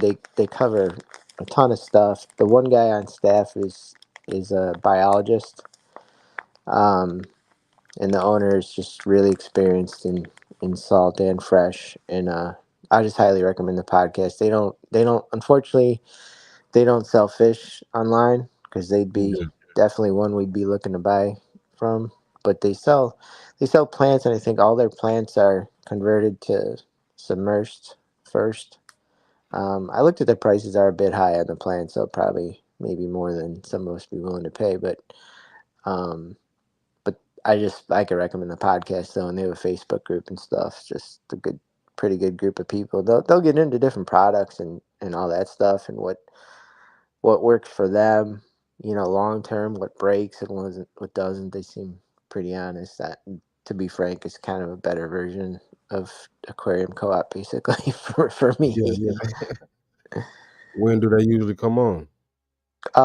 It's their podcast usually drops like every Friday morning, and I think they do it on YouTube now, and I think they've started doing like I think you have to subscribe though, where you could be in live chat during their podcast on YouTube or whatever other formats. But so I think they film the studio now and put it on YouTube, but honestly, I just got in the habit of just listening to it like a regular podcast on my phone. Um, I just think pretty much everyone. I'd always recommend them to anyone. It's just they'll deep dive on stuff too, like really nerd out. Like they just had an episode on cyanobacteria. Yeah. Um, so they don't dumb things down. But at the same time, they also make a lot of complicated stuff like um, give you kind of the practical solution and how to apply it instead of they don't talk down to you or over your head. It's kind of a good balance, hmm and One of it's them cool things, because if you know, you know. yeah, and it's cool. It's been cool for me because I haven't done salt. That's why I've been. I know a couple of you guys have asked about doing salt, and you guys are all like, "Yeah, do it, do it, do it." I'm like, Yeah, for 'cause- real though. yeah, I just haven't done it. I haven't done it since I was a kid. Forever ago. I had like the worst advice. I did the what do you call it? Fowler tank. Fish Yeah, only, fish live only. rock. Yeah, and I mean, it was a 29-gallon, and they sold me a lionfish and a Naso tang for it. Man, That's not. That's big not. big What's that? fish. Yeah, is that what you What's want up? to be doing? So, um, I appreciate that. It's pretty cool because that podcast because they know salt and fresh. So and listening to you guys been a big help. Kind of just thinking about dipping my toes in it.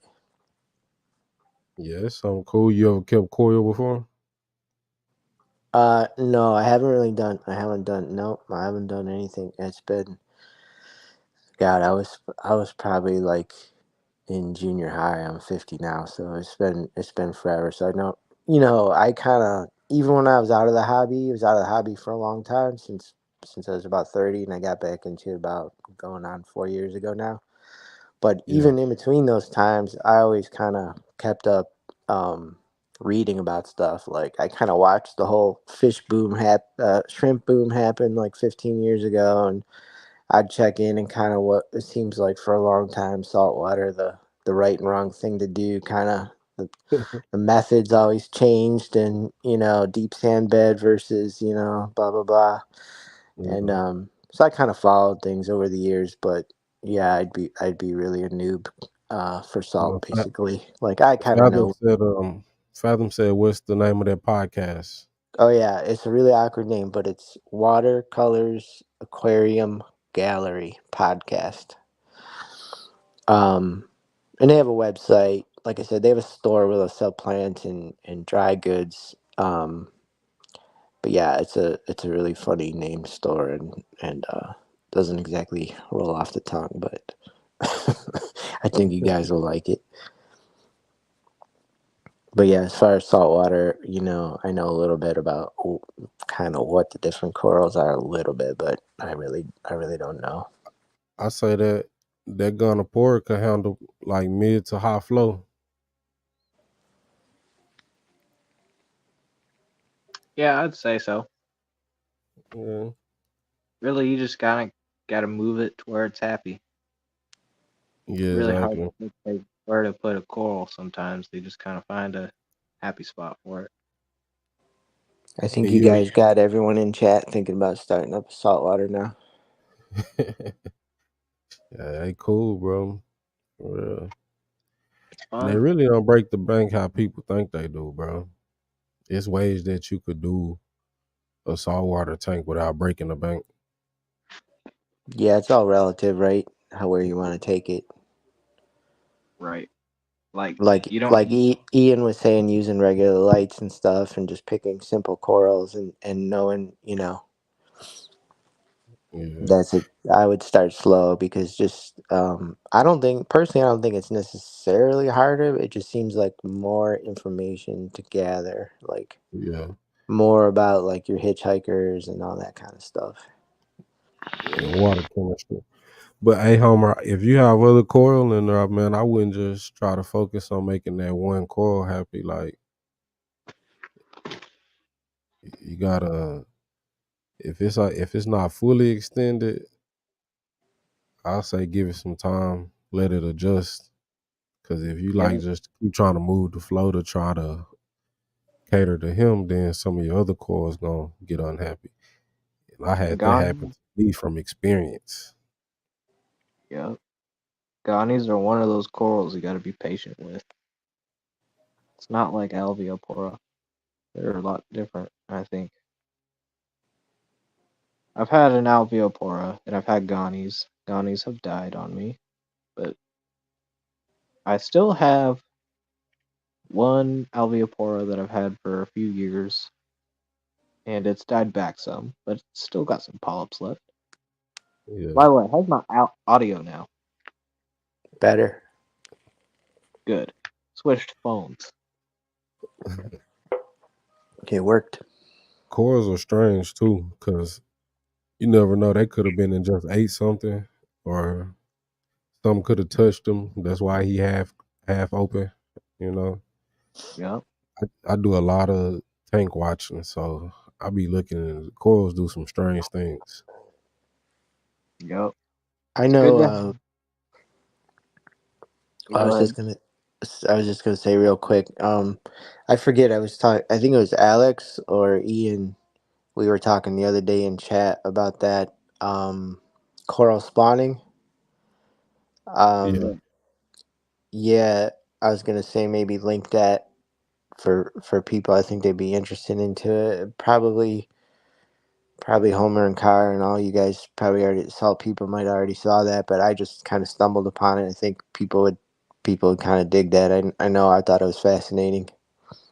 yeah. What is that reef bum? Reef Bum, yeah.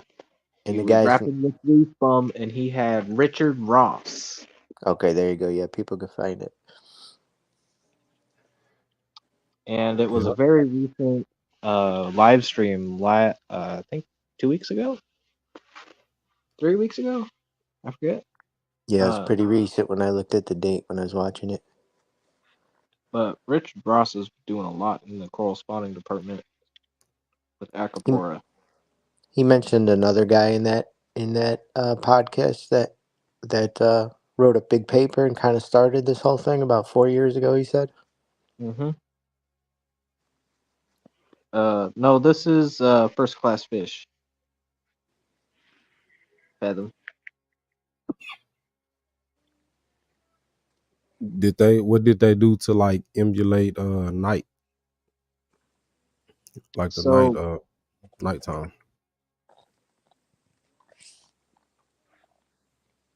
it's kind of tricky, but they use like moonlights, and they have to fully simulate that other reef on the other side of the world with temperature and lighting times, and they Mm-hmm. gotta black out the whole tank. And Yeah, yeah. That's what I was looking at. I saw that before. That's why I was wondering what was they doing to emulate the moonlight? Because I see Some some people was blacking out the tank, like wrap the tank. some of that he didn't seem was so critical, at least not the spectrum. Mm. Um, he kind of said, time it for your convenience as far as when it's where your windows are, and if your yeah, tanks are in your basement or what part of the world you're in. And yeah, it was fascinating. He was kind of break it down for the simplest way to like get more. It sounded like to get more people just doing it, trying it. yeah. And Richard Ross, I don't know if you'll watch his podcast, but he has a podcast he does that he's made over 100 episodes now, I think, Definitely gonna check it out. called Reef Beef, and his co-host is Ben Johnson. So you literally have Richard, which is Dick, and Johnson, Dick Johnson. I love Dick Johnson. I worked with one. Man. But yeah, Hey there's man, you still got your welcome. You're starting shortly. Banner rolling. what about now? You good? What you about to say though? I forgot. I just took a bonger. Woo! Man. You was talking about dude and his co-host. Oh yeah, it's just a podcast they do. And it's really cool. It's like laid back. And a lot of it's kind of not really beginner friendly, but they break it down in a way it's easy to understand. What's the name of that podcast? Reef Beef. Reef Beef. Yeah. Let me go check it out real quick. One thing they mentioned that was kind of, I didn't know exactly what he was talking about, Ian. Maybe you can explain this part. He talked about the programming of the Apex controller. And the only thing that they've really tested it on was the Apex. So when people had questions about the other systems, they were like, "Oh, we just don't know," and they were talking about having to rewrite code and everything. So like, what exactly was the difficulty there? The parameters that need to be so crucial um, to get it to work. That's only going to work on an Apex, or at least they only know like the I forget what they called, some kind of table or something that they put Yeah, in there. Yeah. they have like a table of temperature and time, Okay. and they based off that table of the certain part of the reef on that part of the world, you basically code the Apex to do that. And that's See what that. makes Apex really nice in a way, because you can program that thing to do anything you want if you know basic line code. I A lot of I people just kind don't. of thought. I guess I was surprised because I thought temperature and time would be, and light time would be pretty kind of basic stuff for like any controller. Because So even for me, I've been looking at like even just you could do kind of a lot, especially people are techie with maybe like a Raspberry Pi or something. Maybe yeah, Coro or somebody would get into that, or you could even set this up on your. And we were talking about it the other day with like water changes, and people are like, "Oh, I can't get it to shut off," and we're like, "You could kind of just use a Wi-Fi plug and say shut off." Um, I know I've got the Wi-Fi power strips now, and I was going to set my lights, and I was going to see if I could even try to rig something up with a. If you could use a more standard temperature controller, we could maybe get around having to buy like Ramcos and Inkbirds and get around this whole problem of heaters crapping out for everybody, which seems to be like a really unnecessary risk. But anyway, it just seemed like something that would be a lot more simple, and like you have what, the Hydros? yeah.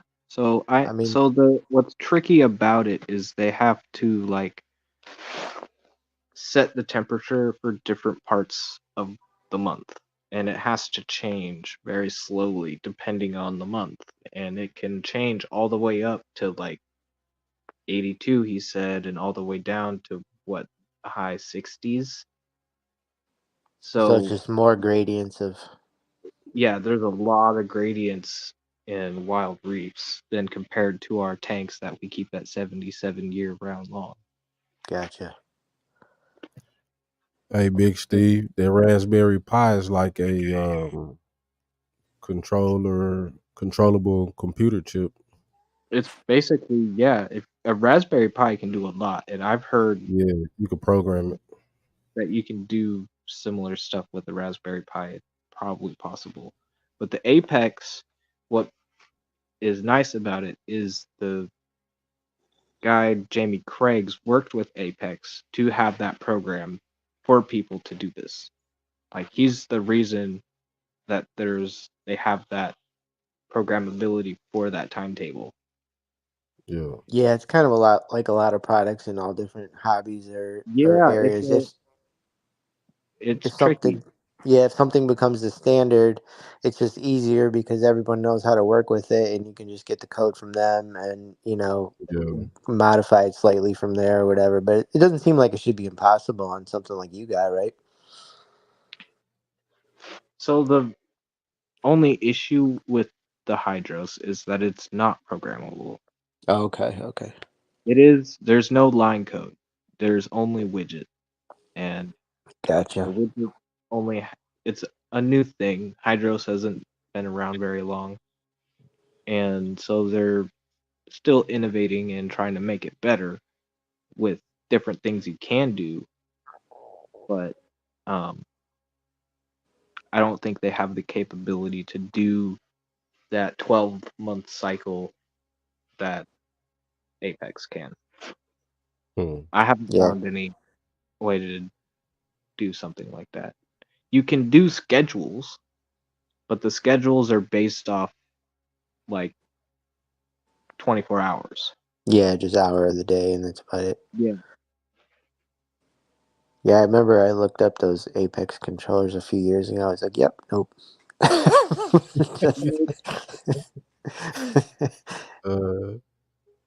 If you want one, try to find someone that's given up. A lot of people kind of Yeah. just do, and they'll sell it cheap. Some people One, don't even know. yeah, I've seen one of the reforms was when I went down this rabbit hole. They mentioned some older system that was really good. They don't make them anymore, but you can pick them up real cheap, and I guess it was high quality stuff. I forget the name of it though, so I guess it's not much help. Was But it I don't like know. I don't. It might have just been for general use, not necessarily. I think most of us aren't going to be trying to spawn corals, but just yeah. for gen, I think they would. That thread was not about spawning corals. Yeah, not a lot of people are trying to spawn corals, but it's something that's kind of picking up Yeah, very it could be. recently. Yeah. Like It could it be wasn't. amazing. It is amazing, like watching corals spawn, like just watching all the like bundles float up from the coral colony and they just suspend at the top. Yeah, like on And Blue then Planet and all that. Could you imagine that happening at home? right, and watching the stages of that little egg turning into a larvae, and you can watch a coral swim in water. This is the only time a coral is ever moving, is when they're in larval form and Yeah, it's searching for wild. to attach. I forget what they call it, but they have to find a certain spot. Craig said he pissed off. What happened, Craig's Craig? pissed off. Yeah. Well, Yeah. I see. Craig is pissed off. I'd say I that's see that now. what's It's just good. a random. I'm pissed off. What's up, Craig? Fuck this shit, I'm out. I don't know, man. Who pissed you off, Craig? Well, look at his hair. I'd be pissed off too. Oh, bro, that was hilarious. That Craig was did a service to the community on that one.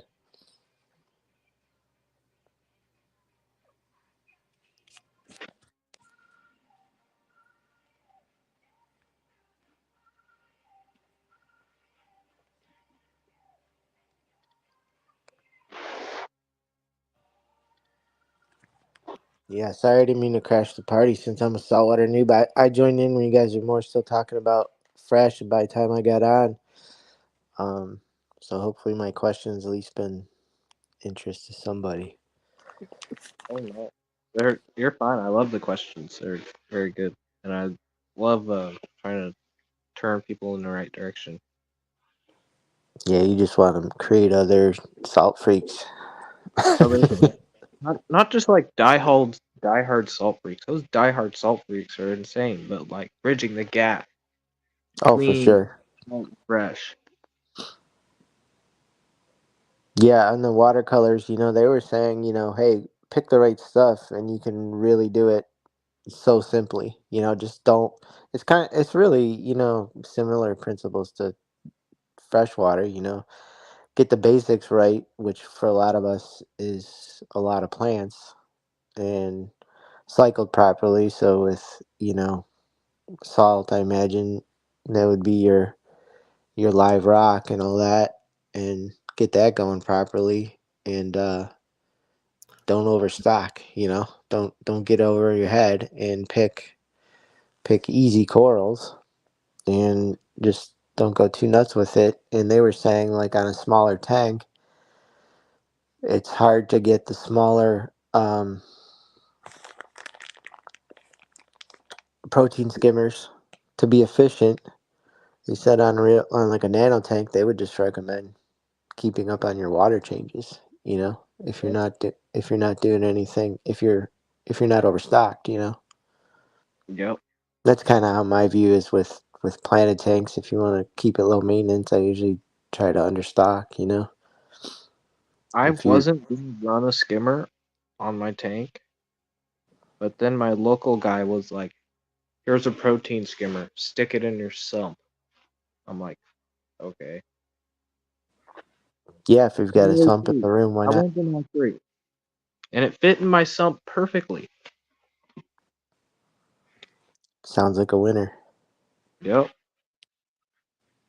Yeah, I run one on my all-in-one protein skimmer on the back. It's What crazy. size does that take? It's a 40-gallon aqua top. It's like a cube. Oh, nice. But then it got the built-in sump, the all-in-one. I think they were talking even smaller tanks. I think a 40 could probably do the protein pretty easily. Yeah. But they even make smaller protein skimmers. But I wonder Yeah. what be that little brown, the stuff that collects in that cup. What that stuff be, man? That's all the waste from the reef, from the corals, from It's dead. organics, right? It's just like a trap for organics. It's like That's wild. that's why it stinks so bad. Yeah, And that shit do be, if it's not stinky, your protein skimmer's not working right. bro. Yeah, that mug do be smelly. Ain't no way. But they make you think if you're not running one, then where's all that stuff going? Exactly. But like in a nano, water change resets it. Like a protein skimmer, unless you're like running SPS and you're trying to run a higher pH, then yeah, a protein skimmer is going to help you do that. But and it's going to keep your nutrients lower for those SPS corals. I guess that's why they say a smaller tank is more harder to take care of than a larger tank, huh? They're harder to take care of the more difficult you make it. That's why I'm saying just if you want a simple nano tank, just grab a 20-gallon from Petco. Yeah. Get a Seachem Title 55 or 75, some live rock, some sand, and call it a day. Put a fish in there, put a little coral in there. So a 20 is considered nano. I would say anything under 30. Anything under 30? Anything under 30. I think I'm on the cusp because my tank says it's a 30-gallon, but the dimensions 30 gallons, Yeah. and it has a sump. So I think once you officially put a sump on something, you're out of nano tank territory. Unless you're like putting a sump on a 5-gallon, I don't know what you're doing. That's You got I mean, you're doing something fun. something, You're having fun. That's what's something auto top off with the Apex on the 5-gallon. Somebody's done it though. Tanks like that, man. Said, bro, it's overkill, bro. What are you doing? Bro, I got this XR30 over my 10-gallon tank. Titanium heater. Say Homer said anything under 100-gallon is a mini tank. Come on, man, that's disrespect, bro. Homer's pretty hardcore. Yeah, he keeps big tank. He's got like a cool low boy kind of pond look down style. It's not like a pond, but it's a tank. But you can look down in it and he's got big triggers and monos and different fish in there. Wow. Wow, that's plug. I have to check it Yeah. out. He pops on the live stream sometimes. Yeah, I'm definitely gonna get me a custom low boy built at some time in the future. The only reason I want to go to custom stuff, I don't really trust Aqueon anymore. It's like Bro, I anything. always hear bad stuff from them tanks. What's that? From those tanks, like they be having those tank sales. I always hear bad stuff from them.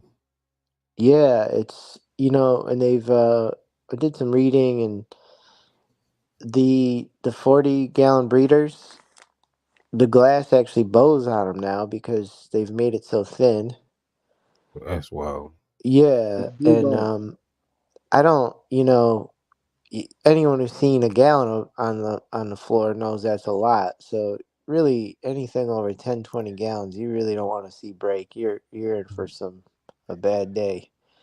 And I was set to get a couple 75s from a guy in a club here, and he didn't follow through. He sold it to somebody else who really bothered me. But the reason I wanted them, especially, is because they were like a custom order at a local fish store with the thick, proper glass for that size tank.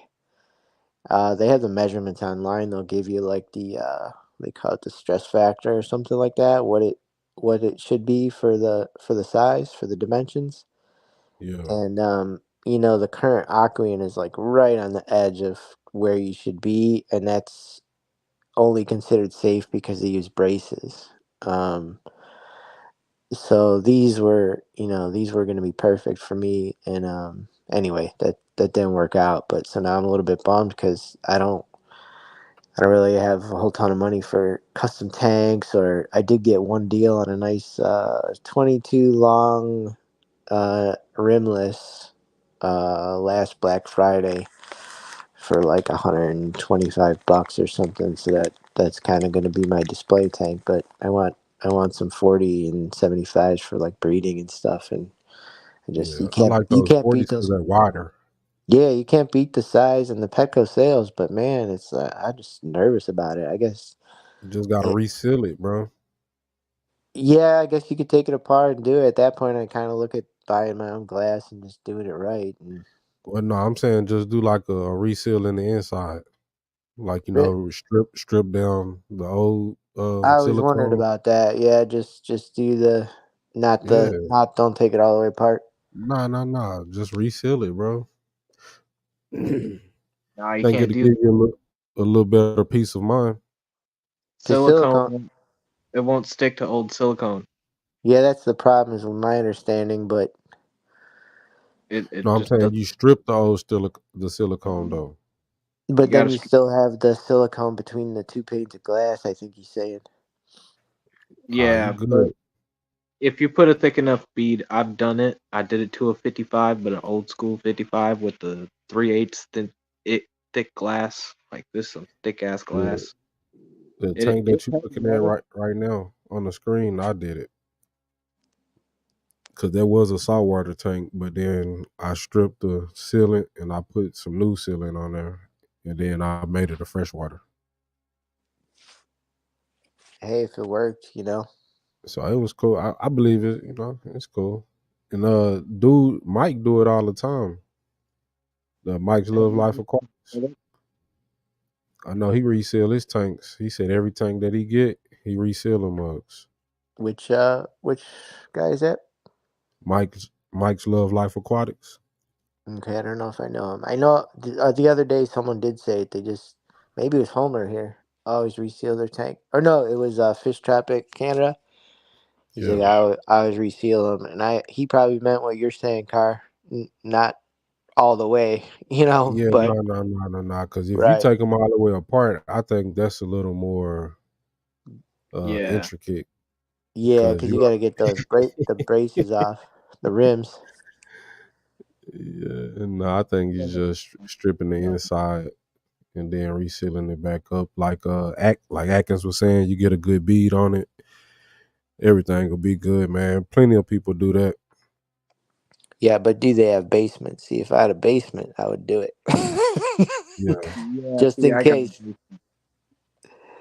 I got a cement with a drain, so I'm just like, eh. If it Yeah, happens, I'm covered. But yeah, exactly. There's not too much damage, but when you're in an apartment on the second floor, you gotta be uh, Shit, careful. you in the So same boat as have me you looked then. into y- the higher quality tanks like Innovative Marine? They're a little bit more budget Thicker. friendly. Not like Oh, Water Box or Red Sea, God forbid Red Sea, but Innovative Marine, they make freshwater tanks too. yeah, I've seen one of the local stores carries them. Yeah, I heard dude. the Red Sea issue was I heard was mostly a fiasco over one certain specific size tank, correct? I've seen it over a bunch of different sizes, Oh mainly wow, the 4 foots and up. So I've seen it from the 4 foots and up.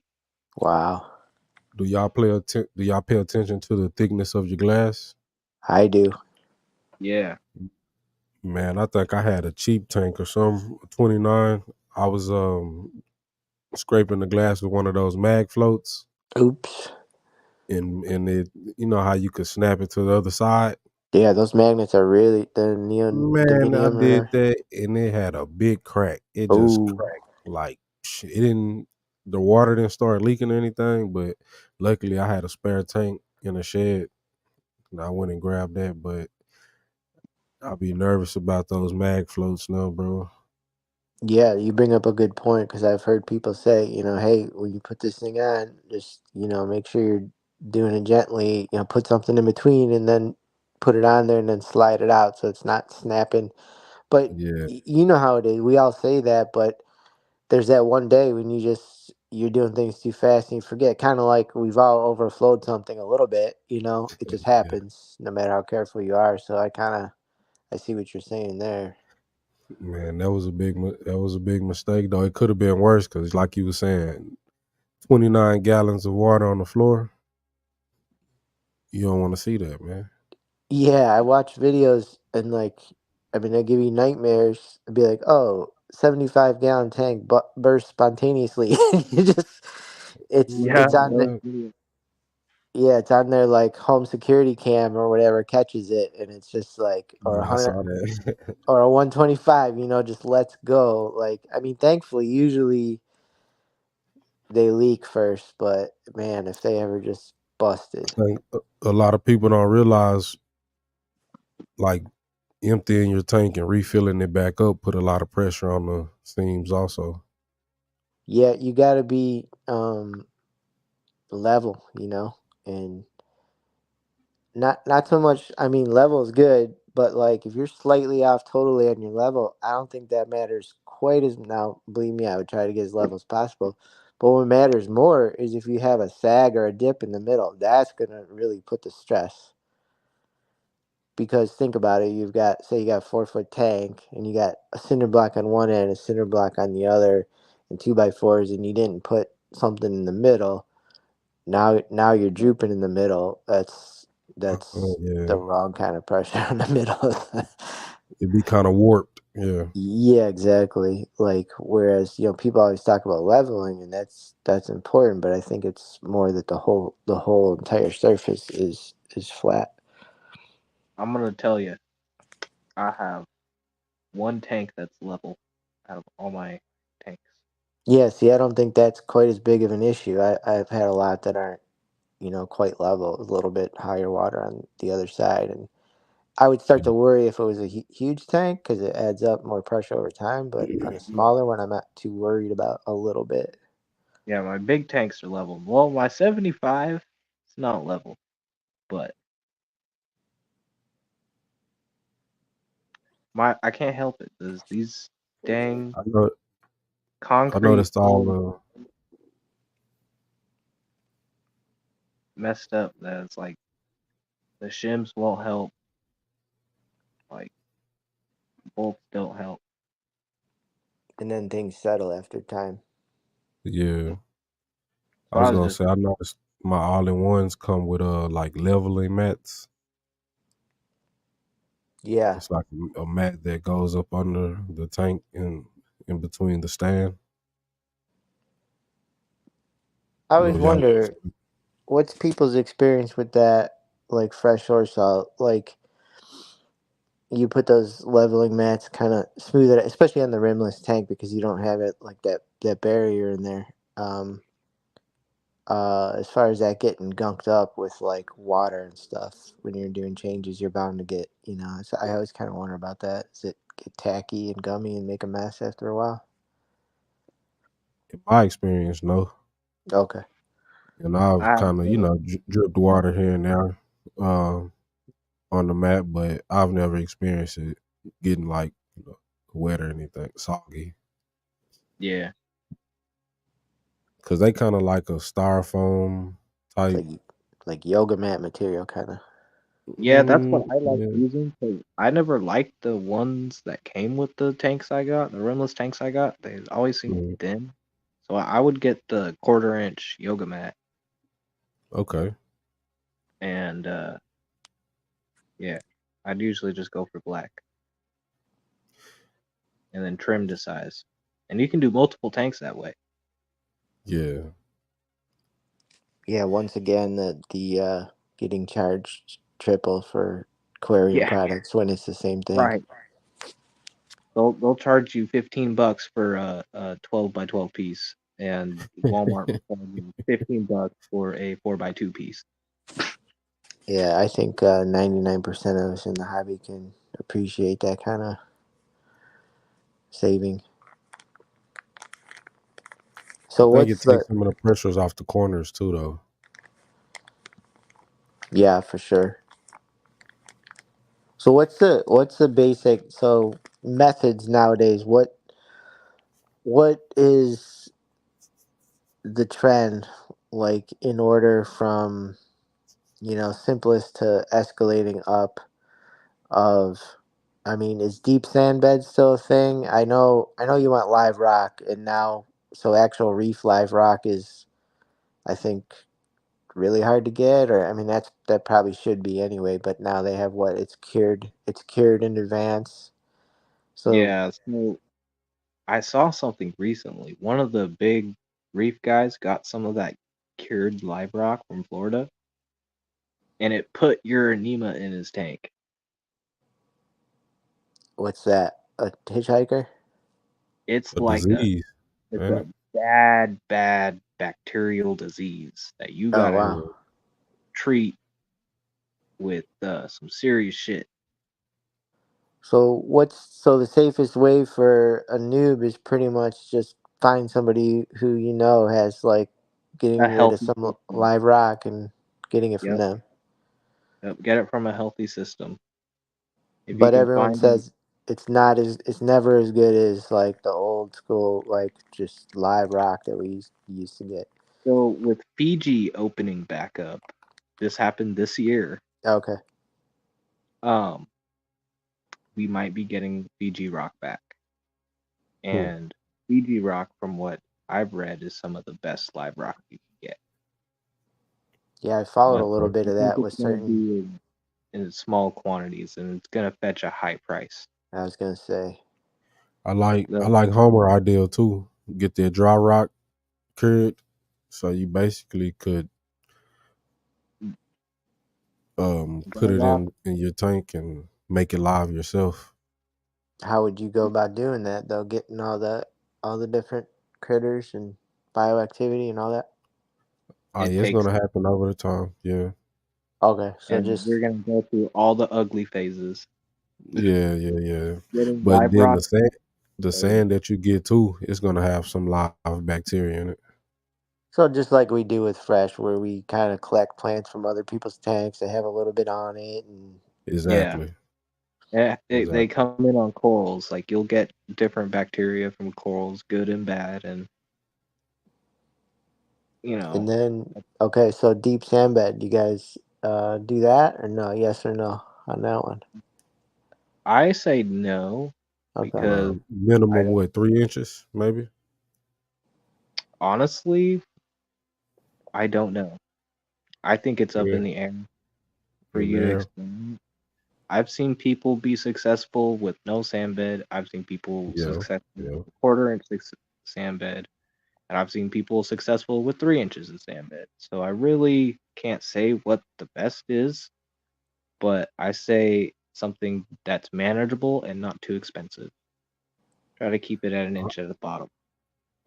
In my experience, I only seen people with deep sand beds when they have like those mangroves, Oh, okay. something like that. But as far as when they just keeping coiled, regular Fowler tanks, it's just been they keep it to a minimum, And then 2 to 3 inches. And then good flow is key, correct? I'd say flow is more important than light. Like having randomized like different areas of flow. Like instead of spending all your money on one big pump, maybe get 2 smaller pumps. Or Would 3 you alternate the timing that they're on to create waves, or would you? So if they're the same brand of DC pump, like the J-Bows, they can program to each other to be a master and slave, which sounds fucked up, but pretty much one tells the other what to do. So when the other's on, the other's off. When that one's off, the other's on. Got That's you. what.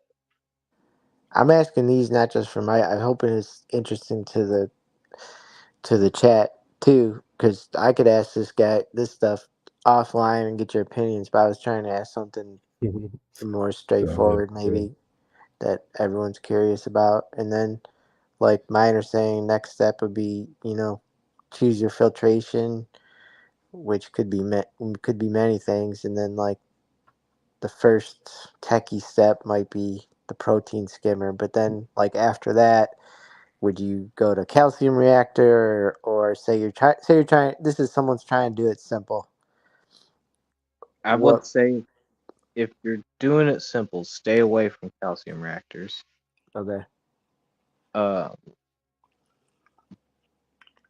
Do water changes. Don't look into dosing quite yet. Until you notice that like water changes aren't keeping up with the demands of your alkalinity consumption. And that's when I would say look into dosing. And I'd say the easiest way would be Kalkwasser. And Kalkwasser is just like calcium. It's calcium hydroxide. Pretty potent stuff. You don't want to touch it. Okay. But you mix That's like it to stabilize your pH, right? Yeah, but it also adds alkalinity. Yeah. And then Alpha-Reef.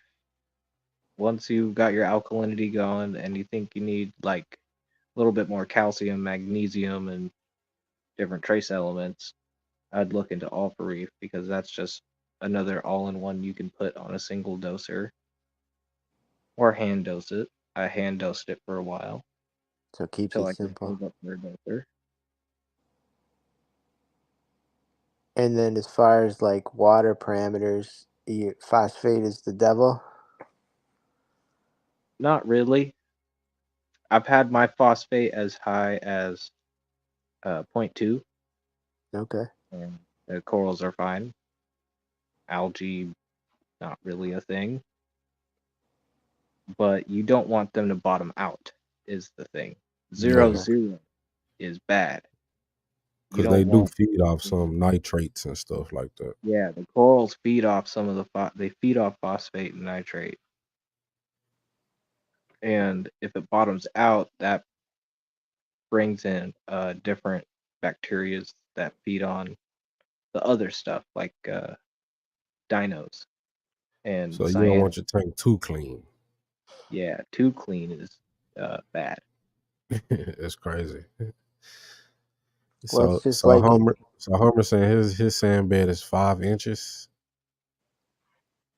He said it's 15 centimeters, so it's like 5 inches. He said you got engineered gobies. I know they like to go under the sand. They build tunnels. Man, I had one of those. He kept jumping out the tank, bro. He was crazy. We had one. Fish I had. That fish was huge, man. He was about 18 inches long, and Damn. he looked so cool, man. Their adult pattern is like Yeah, that white black and black. cheetah. Like they don't have the stripe anymore. It like breaks up into like this beautiful cheetah zebra pattern. Oh, okay. He said all for reef and the top offs works great for me. Okay. What's that mean? But yeah, I All for try to reef keep is a chemical like trace elements. Oh, okay. it. It's kind of like Easy Green, the all-in-one. It has your alkalinity, your calcium, your magnesium, and other trace elements in it. Yeah, see, it's to me, it's all relatable to fresh. Like I know, I mean, I don't know enough about it to say that for sure, because some things it seems like you do have to limit more. But like with fresh, there's the scientific term for it. I forget, but whichever nutrient is the one in need is your limiting factor. You know. Yeah. So we start with the macros and go down. So you got CO2 at the top. If you're not running CO2, you know, your nitrate and your phosphate and all your macros, and then from there you got your micros. If you're missing something, something's gonna stunt. And I see a lot of people kind of blaming nutrients for their algae issues, Hmm. and I don't think that's quite it. Tom Barr's got a book coming out. Hopefully it's a big seller in that. But he's been talking for years. You know, he's proved that nutrients in and of themselves aren't causing the algae. Because if you're limiting nutrients, you're limiting your plant growth, and you want a lot of plant growth to outcompete the algae. Because algae is Yeah. always going to grow easier, quicker Yep. than potentially than your plants. And then even low lighting could be a problem because then you're not growing your other fast enough. So that's why I've kind of really used the EI method, because it makes sense. You're having no limited nutrients. You make sure you have everything you have. It's essentially perfect. What's the EI method? That's short for estimative index, and there's online calculators you can use, and you can buy the dry ferts, which for another saves you a ton of money, especially like if you got multiple tanks. Like Yep. for me, I don't have a ton of tanks right now, so if I wanted to dose liquid, and sometimes I do, I use the Nilo CG because it's based on the same ratio and amounts as EI, so it's just easy for me to convert. But I also have dry as well. But I couldn't imagine the money. I wouldn't spend the money if I had a fish room all planted and buy wet fertilizer. That's insane. You're paying for shipping basically. It's a But lot you that get your point. dry ferts on like Nilo CG, or what's the other one? GLA, Greenleaf PLA, that's what I Aquariums. use. Yeah, and you look up on EI calculator. They have it right on the Nilo CG site, or there's one called the Rotala Butterfly. But I actually found that one there was some mistake in there, and it messed me up. Yeah. Or what could have been user error. I could have messed it up.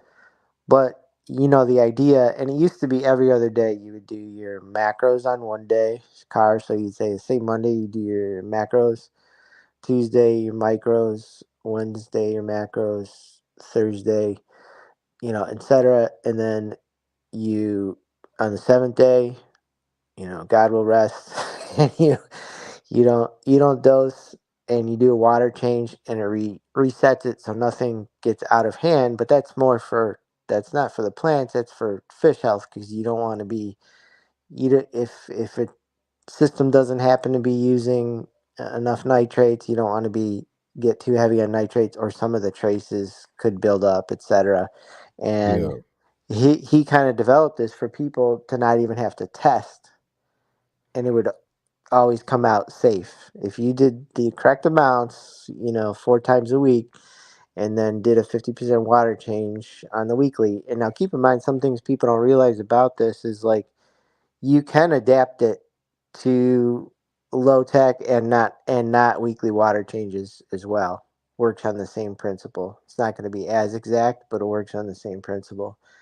And if you think about it, it really makes complete sense. And he's shown that with all these excess nutrients, like way more than, years ago there was the ppm method and stuff. And you have some people do, nutrient limiting. That's kind of a whole different thing, usually to get more reds and stuff. But and that can work as well. But you're really going to have to kind of measure a lot more things, and some there's not a lot of test kits for some of the stuff, and they're not as accurate, Hmm. you know. So, So go ahead. so I have an idea. This is basically saltwater territory. Yeah, This that's is kind of why, why I jumped on, because I'm like, this is all intertwining, and yeah. So I know this most is of the crowd why, is here is fresh, so I hope we didn't zone them out too much, but I kind of want to. That's why I steered it right. back to fresh a little bit. But as you were saying, we don't have the freshwater test kits available. But you know what we do have? Freshwater ICP tests. Well, right. I just don't see where it's as necessary. I think it's if you so it's not necessarily with EI, but if you wanted to start doing lean dosing or I mean, you can tell me your theory on that, if I got you wrong. But if you want to start doing lean dosing or whatever, but you still have to make sure you have enough of whatever is the limiting factor. And Yeah. how are you going to do that? Because you have zinc, nickel, cobalt, um, uh, not magnesium. What's the other one? Uh, Molybdenum, yeah, and you got a couple others, in your traces. cadmium. Uh, So are we going to send out? Why worry about all that and send? Well, you're going to send out a weekly test. Like, what would your end goal with that be? That doesn't work in a simpler method, I guess, would be my question to you. Maybe that would be a way we could, I don't know, trigger flowering, maybe? Because I know that triggering flowering in plants has a lot to do with the trace elements and the Fl- nutrients, right? I say flowering or breeding. Say if you was trying to get a certain fish to breed and you was wondering why it wasn't breeding, maybe you was missing a certain But element or it I need to wouldn't do something say different to every your week. water. So I wouldn't adapt it like strictly to every week. I would say the freshwater guys would be good at doing it like quarterly, every 4 months, Yeah, you know? I mean, Because I every would week is do it. expensive. Because they're expensive. They're like $30, $20 a pop for the freshwater ones, I think. Yeah, because I don't like when some people say, they kind of and these are smart people who they know the importance of knowing parameters in your tank, but they're trying to dumb it down a little bit too much and say, oh, you don't need testing, throw away your test kits. Like, I've learned a lot from my test kits. So Right. what you're proposing, I would like to do personally, just to learn what's going on and see if my ideas are working the way I think they are. Hmm. Um, with EI, you pretty much know what the numbers are going to be already, though. There's no point to it because you know what's going in and what's going out. Like, Yeah, um, you're always at an excess. So with EI, there wouldn't be really much of a point, but with other methods, I could see what you're saying. there's like those the seahorse people. I'm not for sure their name, but they was streaming the other day, and they was trying. They was coming up with some tests. It was a DO, dissolved Dissolves oxygen. organics.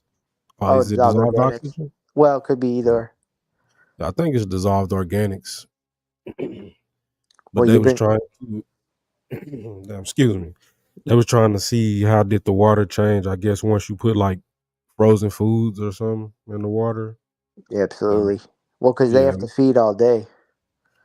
Yeah, so they was trying to see, I guess, when you put different stuff in your water, how did it change the water chemistry? Well, you bring up a good point because it's one thing we don't talk about a lot is so when we go more of these quote unquote like natural methods, um,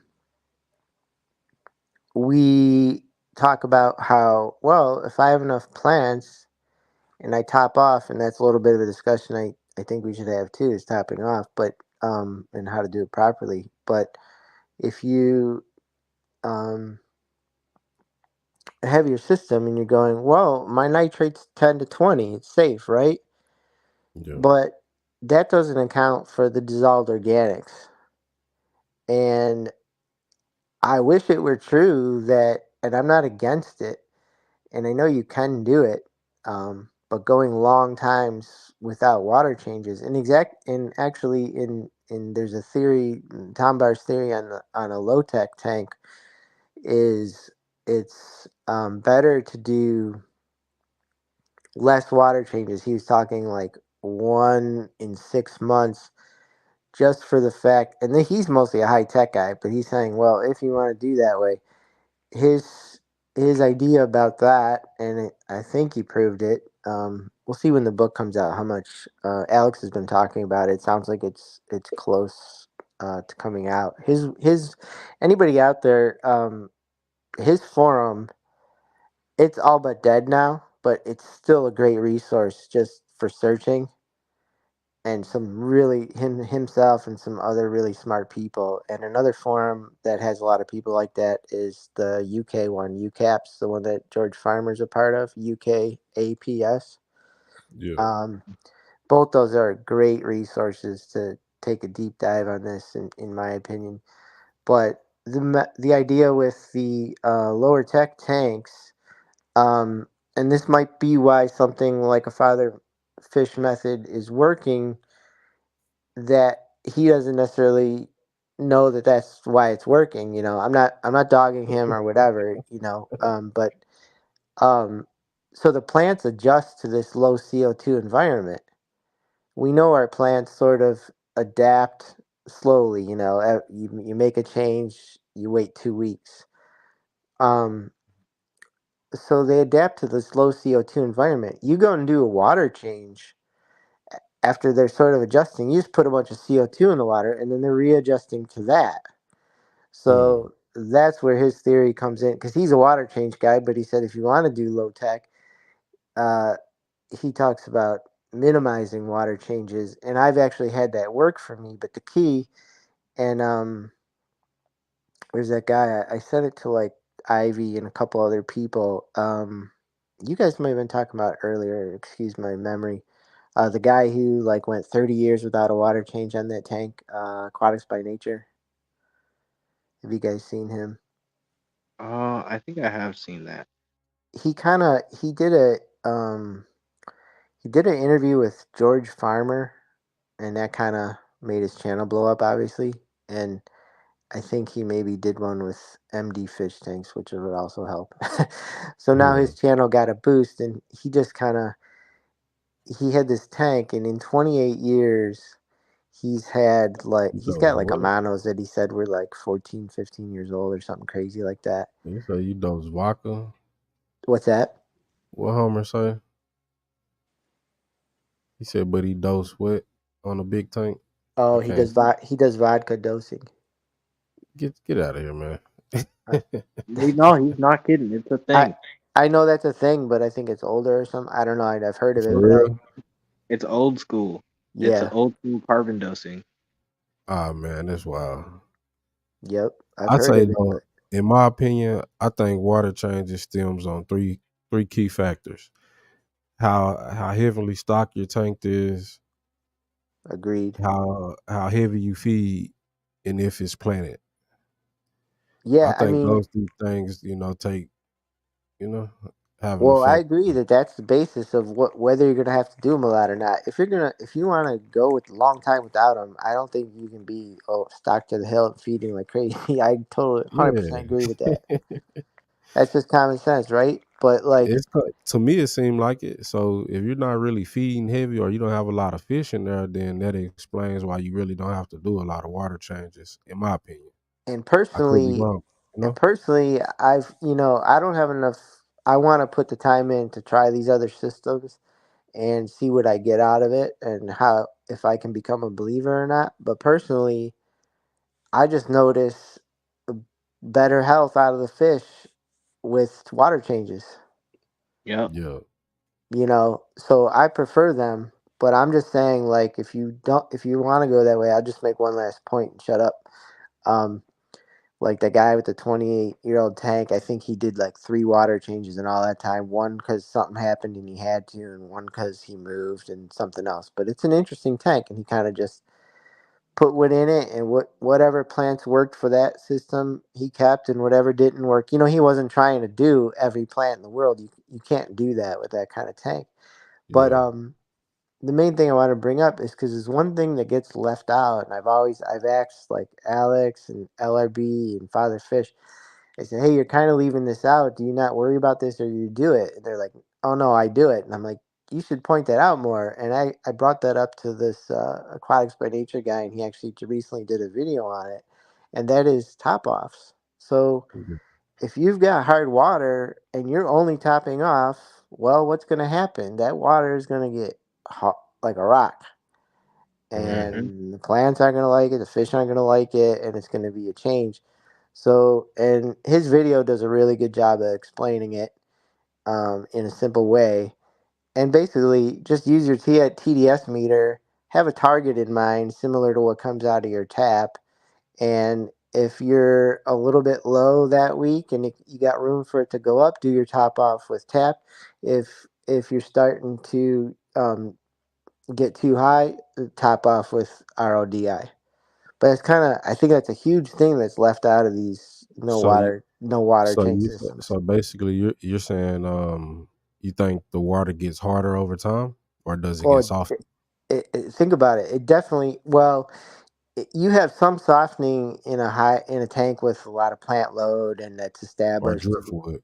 Yeah, you have some of that, but like if you're not doing water changes for a while, and I've watched it happen. I got a tank not doing well because of it. Um, and you just it's think about it. It's the exact same thing you guys do in salt. If you top off, you can't top off with salt water Nope. because when it evaporated the You'll be salt adding state, salinity. it's the exact same thing with fresh water. You have your calcium, magnesium are staying, your hardness is staying, and someone, I think Fish Trap brought up your salts. There are certain salts in depending on your tap water. So that's all building up, and so yeah, the easiest to make it simple to make it bulletproof for everyone. And the beautiful thing about TDS meters is even a cheap one is pretty accurate. pH meters, you could spend a little or spend a lot, and they're all finicky, you know. But Mm. like, in my experience anyway. But I mean, they're good enough for our use, at least for fresh. But TDS meter, $8 on Amazon. Be like, okay, I want to be in this range, and then just shoot for that with your top offs. And if you're doing weekly water changes or bi-weekly water changes, is not a big deal. But if you're trying to do that low water change, or this could also help you when you're dealing with, you're trying to induce certain breeding conditions where you do Yeah. want a certain I TDS think in that. I like experimenting, you know. Yeah, I agree. It's not necessarily me trying to prove anybody wrong. It's just, hey, I did it like this and it worked out for me, you know. It may not work out for you the same way, but I know with me, with my tank, my cichlid tank, I done had them, for 3 years now. I've been in the same area. I had them at a studio at first, and then I brought them to my house, and they all survived, bro. And I really do minimum water changes, not Yeah, to over exaggerate, but I may do once a month, maybe, man. And I don't really add chemicals to the fresh water. I don't do none of that. The tank, the substrate is really not even that deep because it's cichlid, so they move it around. So it may be maybe 2 inches, maybe.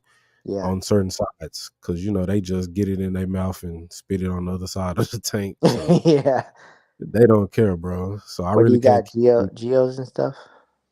Nah, it's some Kenya cichlids, some oblique haps, and electric johnnies, and then I have some Pictus catfish, I gotta see more of your and texts. yeah, it's all right. I really don't have a lot of in there, like rock wise or anything. I got a big piece of driftwood, and I have plants that's growing out up above the water. It's like some lucky bamboo, and what else in there? A rubber lip pleco and a bisher. I had just got a bisher. Oh man, jealous of that. So Actually, the like rubber I lip say, too. bro, yeah, and I don't have a heater on the tank, so it's like you got to hang on the back filter, shit, and a sponge filter in there. What size is it? It's a 55. Okay, I have to look at that on your channel. Yeah, so it is, and it's thriving, bro. It's cool. The fish look healthy.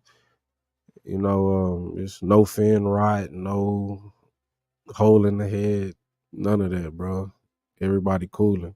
It's just like a little bit of aggression because the Kenya cichlid, he think he the tank boss, so he just try to bully everybody. But Yeah. other than that, man, it's good, bro. I even had the Kenya cichlids had bred. Like they end up breeding. She had the babies in her mouth, and I guess he was chasing her around, and she jumped out the tank. Oh. Had the babies in her mouth, bro. Does she live? Hell nah. I Oh was man. I was devastated. I waited 2 years for that. Oh man. So yeah, now I gotta find me another female Kenya cichlid. I'm sorry, man. Yeah, so I just live off my experiences, bro. I don't talk about nothing I don't know. If I'm talking about it, that's what I've done. Well, that's like there's more than one way to skin a cat, and I think people shouldn't tell people this is the right way and you gotta do this. Exactly. Right. Lots of things work for lots of people, and they're sort of your lifestyle, what you have time for, and what fish you're keeping, and a lot comes into play.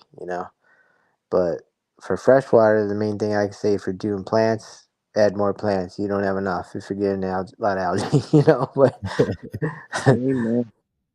Yeah, Man, I and it can could attest. and it Mom, could be because the tank wasn't heavily stocked, so I could get away with not really doing a lot of water changes. But I bet you if I start putting a lot of big cichlids in there and then add probably 4 or 5 more cichlids, I'm gonna have to start doing water changes more frequently, or I bet you I would start having problems. Oh, Craig's talking about it now. Oh, Craig, I agree with you, man. You're you're stocking heavy, so you know what you gotta do. I 100% agree with you. If you're stock Exactly. heavy, you better you got those cichlids and stuff. You better be So you I better be tried in the doing it. water change and leave the tank. It turned into a big toilet. Yep. I was just commenting on different style Hey, and fish. and That's so yeah. funny. So, yeah, I'm lazy with the Craig WC. Craig's standard of clean is very high though. But the only He difference probably is think all my tanks for a my toilet. filter. But Nah, I that's I funny. was just talking about a different method and sort of where I think that the whole top off thing keeps getting missed, and I think it's throwing people off. And I hate to see people go down that path and not kind of pay Yeah. attention to that. I mean, How, depending how on do you combat having to top off so much? Do you have like an auto top off, or well, I do you have have a one that lid I so have it one that don't I got evap? cheap that I'm going to use on my display tank. But right now, my other tanks are just kind of not really display tanks. I got stuff breeding and then plants chucked in there, but yeah, the I just like on two of them I have just the regular glass lids, and I mean it's night and day how much. And I have that that black or that vinyl strip on the back that you're supposed to cut out for hang on back. I ripped that off, so it's Yeah. not fully covered, but it still cuts down the evaporation so much because I know some people it depends on where you live, but I'm in Cleveland and we got forced air heat. You got an open tank, it evaporates a lot. So Yeah, right now I'm just doing top offs, but I watch my TBS, and How it's many easy. gallons you think you're up to a week on evaporations? Oh God, let me see. So say I got one tank that's not even a tank. It's like a Tupperware tub that probably holds 7 gallons in it, Yeah, and halfway through the week, that thing could be down like a gallon and a half. So that thing could that, evaporate almost half of itself in a week. I feel like, and then bubble filters make evaporation more too. yeah. How do you get them to not bubble so much? Um, I don't worry about it, but like I know LRB, he put like well, he kind of took like a lids for like a fast food soft drink, and Yeah, put that on the on the air hose, so when it hits that, it but you got to watch your air exchange, and that particular tank has CO2 on it, so I want some bubbling. Um, okay. but yeah, I don't. What do you guys use? Like I have mostly air filters, sponge filters, and I have one hang on back. Yeah, yeah. I got the sponge filters and the hang on the back, but then the all in ones. I got a couple all in ones, so it's kind of built into it. But the evaporation is crazy, and I think that plays a part in trying to keep your saltwater stable because the fluctuation. Like if you have a lot of evaporation and then you trying to add top off water, then It's changing you're back. Yeah. diluting. Yeah, you diluting. Your salinity if you're adding too much, or so it's just kind of one of those things. I think an auto top off will work better for salt water, in my opinion, just Yeah. so you're not fluctuating your levels a lot. They certainly do. Well, I think A lot. everybody would love an auto top off, but it's a matter of do we have the room and money and all that for them. Yeah, If you got yeah. a fish room and can set it up for that, I mean, that's the dream. You good. I see though that they kind of made like some sleek looking ones, modern style. Yeah, I've They look seen that pretty nice. too. I have one that I got and haven't tried it yet, and I don't know. What do you get? Came Are from they? BRS. What's that? It came from BRS, Bulk Reef Supply. No, it's like a um kind of a cheaper brand. I got a promo on it. What's that brand? They make CO2 regulators that are so. They're pretty popular. They're cheap, but they're just so. But F Zone, yeah, yep. And not one of them. how does it work for you? So I have.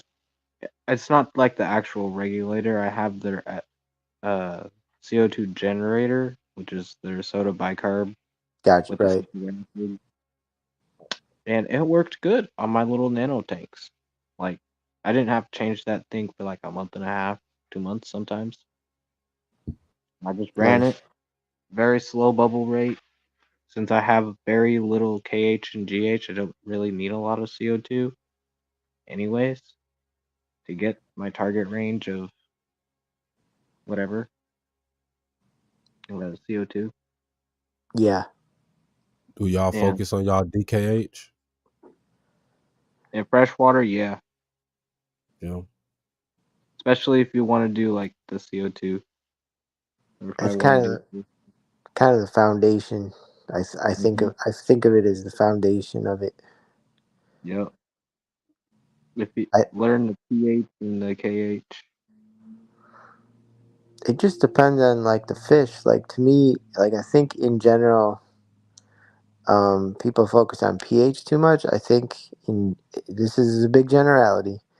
I think the fish, and I've had experience with it and talked to enough experienced people that I think it might be the case. I wouldn't emphatically say that, but it seems to be a case of for most fish that are farm raised and stuff. We're not talking about or even wild caught that are tolerant of stuff. We're not talking about the super sensitive species.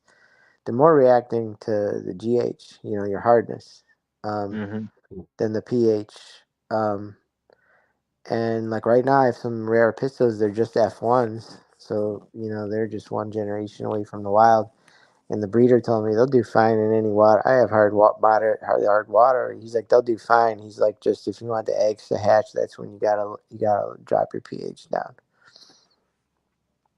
Hmm. So I kind of just go by fish to fish, but like Yeah. 80% of what we keep, I think, is okay with most people's tap, unless some people's tap is really crazy, and it's just. And I think like live bears probably aren't gonna work too well if you have 30 ppm out of your tap, stuff like that. But Yeah, I Yeah, you're have gonna have hard. 25 TDS out the tap right now. what is yours? 25 TDS. Oh wow, where are you at? I'm in Portland, Oregon. Oh, okay, yeah, that makes sense. You guys are lucky out there with that. I mean, Hmm. so you have to remineralize, right? Like Oh yeah, I for I had a GHKH buffer. yeah, I was gonna say like Alex, he does these, and he's talked about it a little bit by saying, "Hey, bro, bring that up some more, cause out if you got soft water like that, you're gonna have to be remineralizing, or you're gonna bottom out. Yeah, and the fish don't like it. I learned that in my first year of fish keeping the hard way. They didn't like what? The bottoming out of uh KH and GH and the Oh, pH well, plummeted. yeah, you'll end up with like battery acid almost. Like, Damn. Yeah. Have y'all ever used alkalinity water or alkaline water? that's the saltwater thing, right? Well, no, I'm saying like you know how they have alkaline drinking water. It may be like at a 8.5 pH. Mm. Oh, I don't know about that. I've just it was something I've been wondering for maybe a month or so because I seen it in the store and I was wondering like how you could use spring water or Yeah, distilled distilled. water. I was wondering, what about alkaline water? I did. Hey, it's a good thought. I did see some people use seltzer water to add CO2 to their tank. I've seen that too. It Um, worked, but like for like an hour or something like that. Yeah, yeah.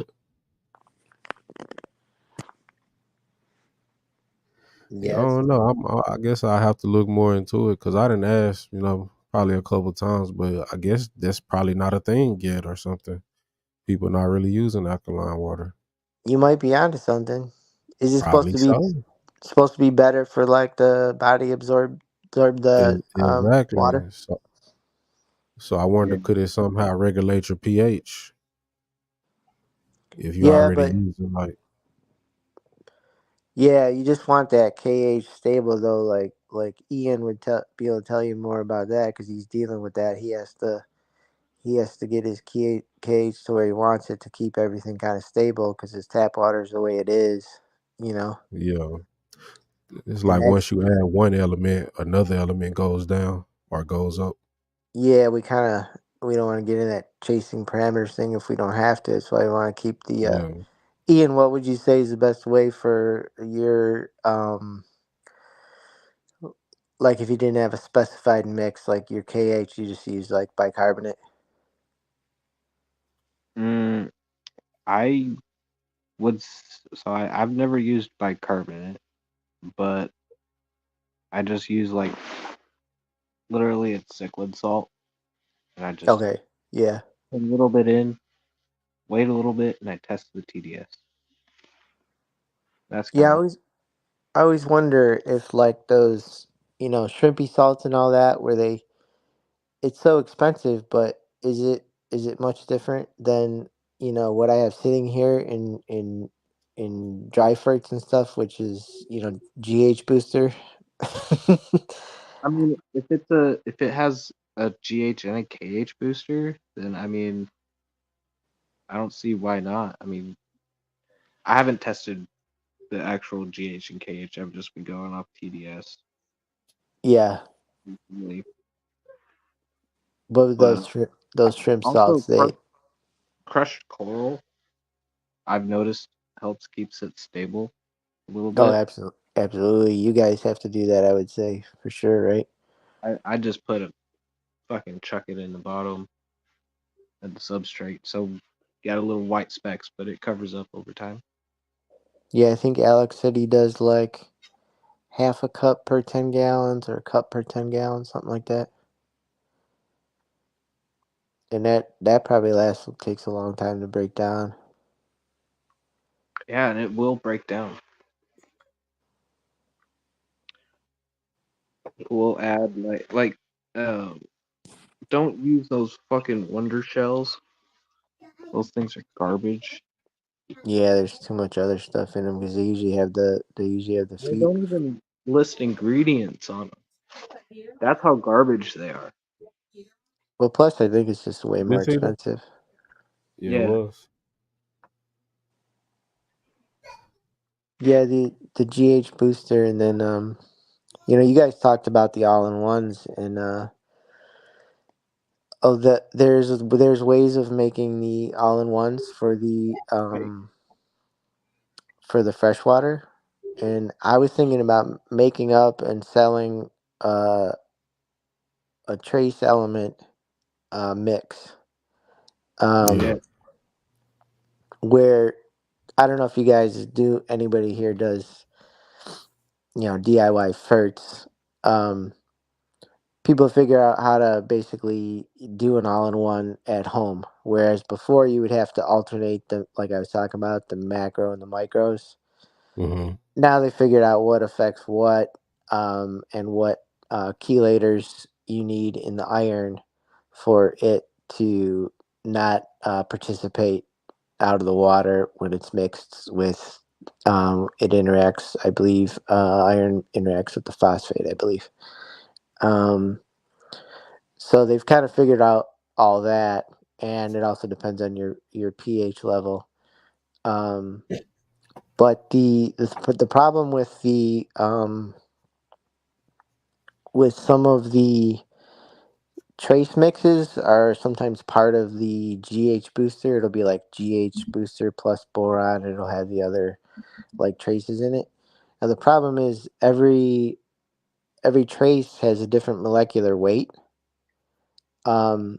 So when you have that, pound of dry trace mix sitting there, um, it's not mixed. You don't know what you're getting in every scoop because that stuff is made for agricultural stuff where the volume they use is going to balance that out. But when you grab a scoop, now, granted, it's probably fine for most usage, but if you want to be more exact and you're running high tech, a lot of people have been experimenting with different ratios and saying, hey, we found, a little more zinc works, and a lot of them don't have nickel. So they put a little bit of nickel in there. And then you know exactly what you're getting, what's in there. Because when you take a scoop out of that other stuff, like I said, the weight of each chemical grain in there is different. So some could be at the bottom. So sure, you try to mix it up, but you're talking about, I mean, how much you're talking about, really teeny tiny amounts of some of this stuff, Yeah. compared to a Right. macro, so you're talking like, 64ths of a teaspoon is way too much for some of this stuff other than like iron. And so I thought about making little baggies of that because you can buy it in bulk, make up the bags, and then make up the bags if people don't want to bother with doing this, and then make up the bags of the macro and be like, here's how much water you add, here's how much citric acid you put so it doesn't get moldy, here's what you put to make it stable. And then Yeah. they sell those bottles that fill up to 500 milliliters, and then you say, okay, then the top, you squeeze it into the top and be like, okay, dose this for this amount for every 10 gallons 3 times a week, blah, blah, blah. So I kind of thought about doing that for people. I know there's one other guy, I think, doing it because there's really a long thread on one of the forums when people took a real deep dive on the trace elements. I thought it was interesting. I think that is a really good idea because that'd be a way for more beginner people to get into the trace element stuff And it's properly. a Especially well, if and you're a lot of people, we have enough nitrate and phosphate in our in our in our water. You know, for a while, for some tanks, I just add potassium and Mm-hmm. trace. Potassium and trace. Potassium is forever like underutilized, I think. Yep. Potassium seems to be the one that kind of makes everything go. Um, but we, because it's in our food, we have so much of it. If you use a dry food, there's so much phosphate in it. So, and it's in a lot of people's tap water, and we all, usually have enough nitrate unless we're really understocked or have a ton of plants, which some of my tanks do that, but most have enough where I don't even dose it. So if I dosed Easy Green 3 times a week, I'd have a nitrate problem. Yep. So for me, with heavily stocked, I'm kind of like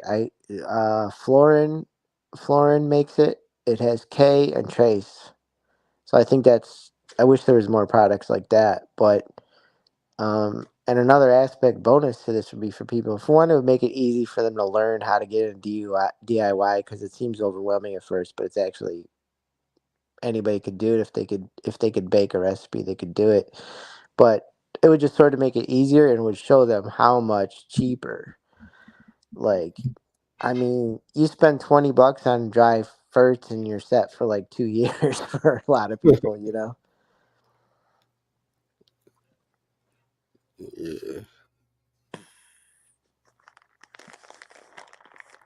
So I have to learn about the all-in-ones in the saltwater world. I was Yeah. thinking about doing that with like the all-in-one liquid.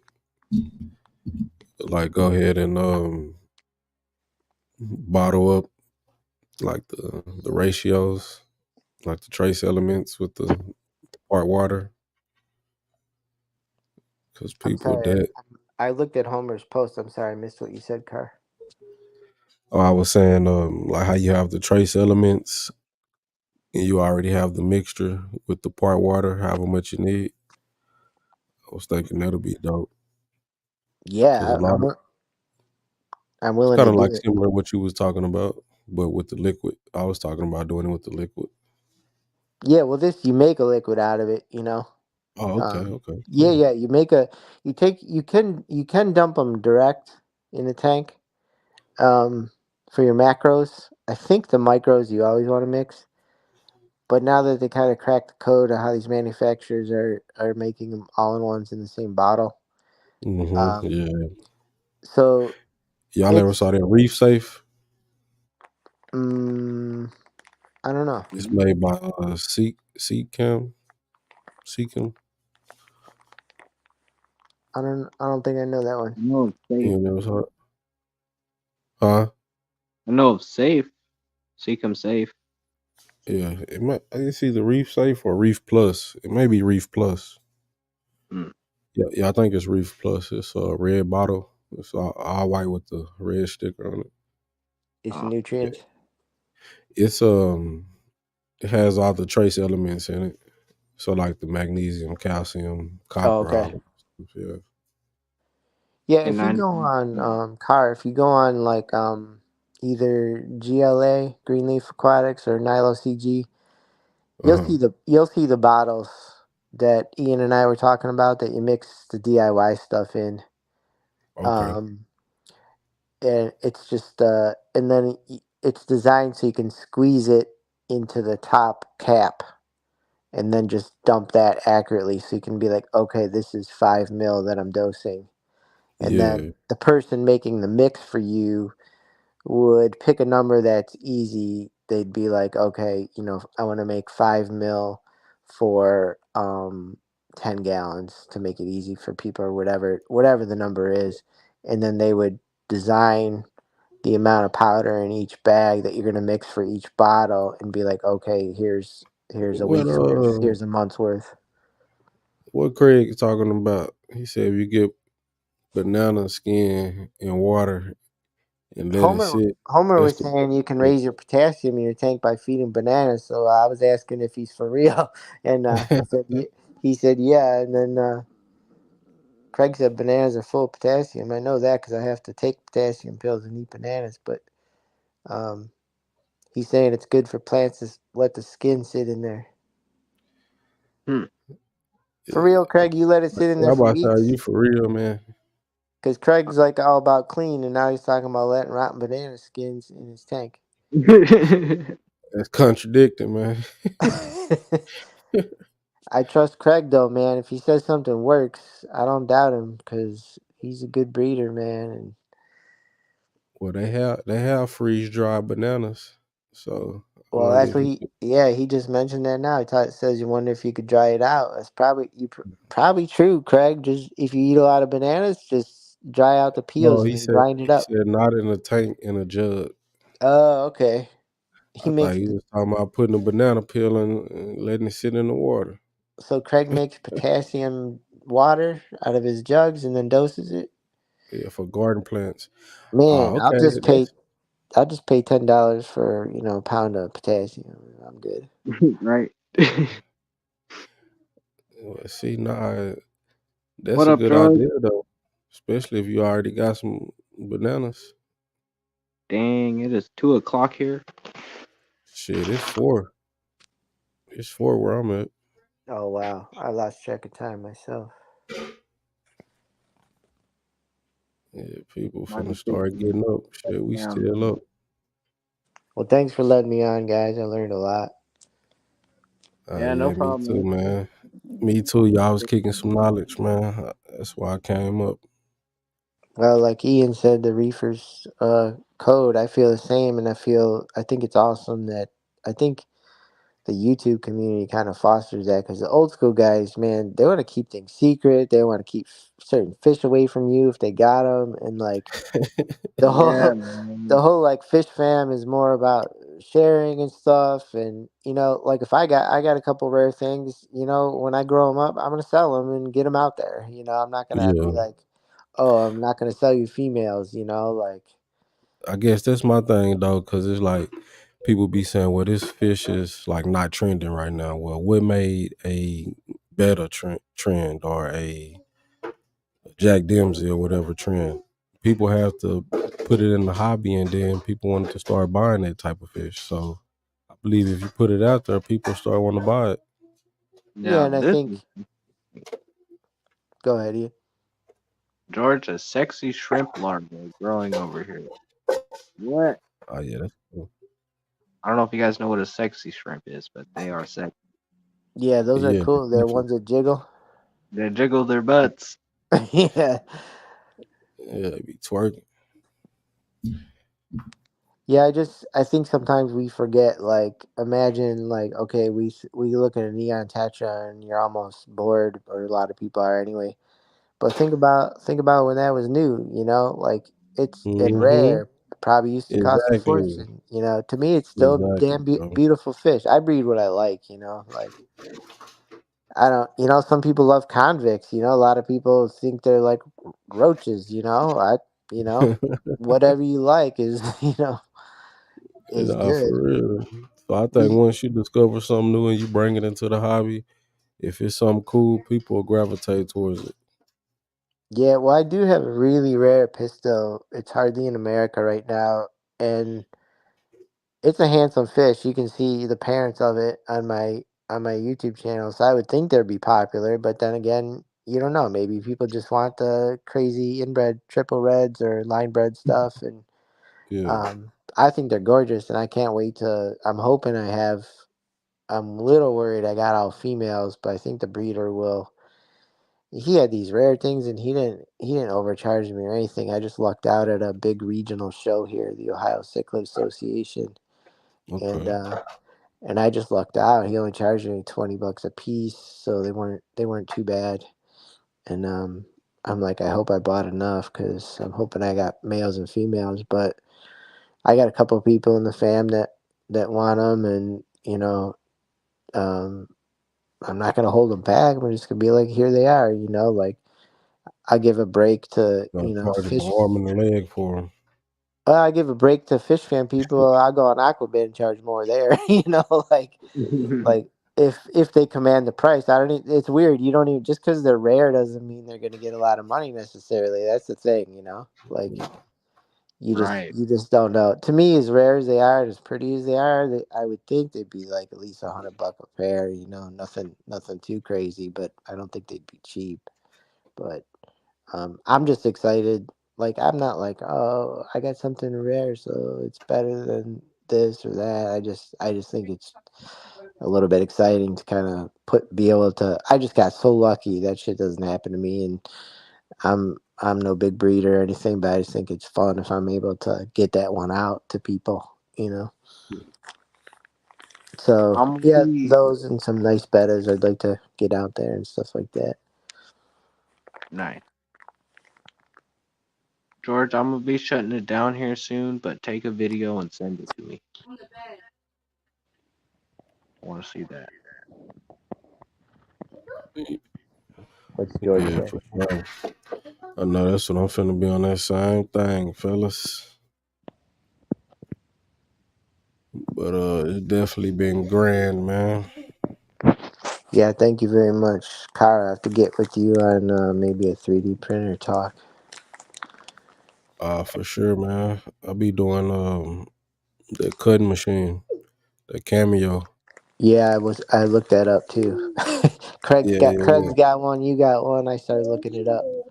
Yeah, I can make stickers and t-shirts, hats, vinyl decal stickers, Hmm. stuff like that. Yeah, you should do it, man. Especially for the fish fan, people be buying stuff up. I know people do the stickers for free usually, but other stuff people buy up. You know. Nah, most definitely. Just gotta implement it in a way it's profitable. Yeah, and you go on Etsy. Yeah, it's a little bit what I talk to you about because there's one thing I want to sell. But you go on Etsy and you see all kinds of stuff where people design they'll design like a overflow to make it smoother coming out of the like a aqua clear hanging back or whatever. And Okay. they're just doing I mean, you could get into that. They're just doing 3D printing at home, you know, designing it and um Oh yeah, that's cool. Yeah, I I be was just seeing a kind of lot of little stuff that we could use in the fish community. yeah, everything needs like a little mod here and a little mod there, you know. Yeah, definitely.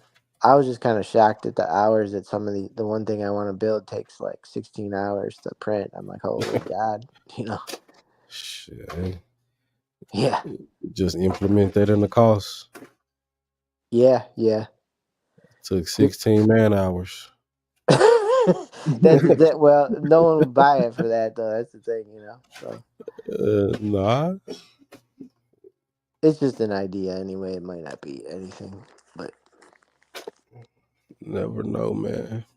But all right, fellas, man, it was grand, man. I appreciate you for letting me come up. It was nice meeting you, Anthony. yeah, you too, man. Good to What's talk to your channel, you. bro? I'm a sub to you. What's that? What's your channel name? I'm a sub to you. Oh God, my channel's not. You could just watch that one video. My channel's really nothing right now. I'd like to get that going. I'm not. I don't have any YouTube ambitions, but it's I'm first class fish. Oh, okay, for sure. I didn't know. I think my handle is first class fish 01. Yeah, I was on your stream yesterday or day before or whatever. Yeah. Well, it's nice to put a voice with Yeah, the name. yeah, for Hey, sure. And thank you, Ian, and everybody here.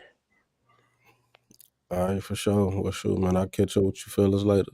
I'm sure see you soon. Have a good one. All right, Ian. Thanks, man. All right, Act. Thanks, Anthony. Thanks, Gar. I appreciate you. Yeah. All right, guys. I think that's gonna be it for the night.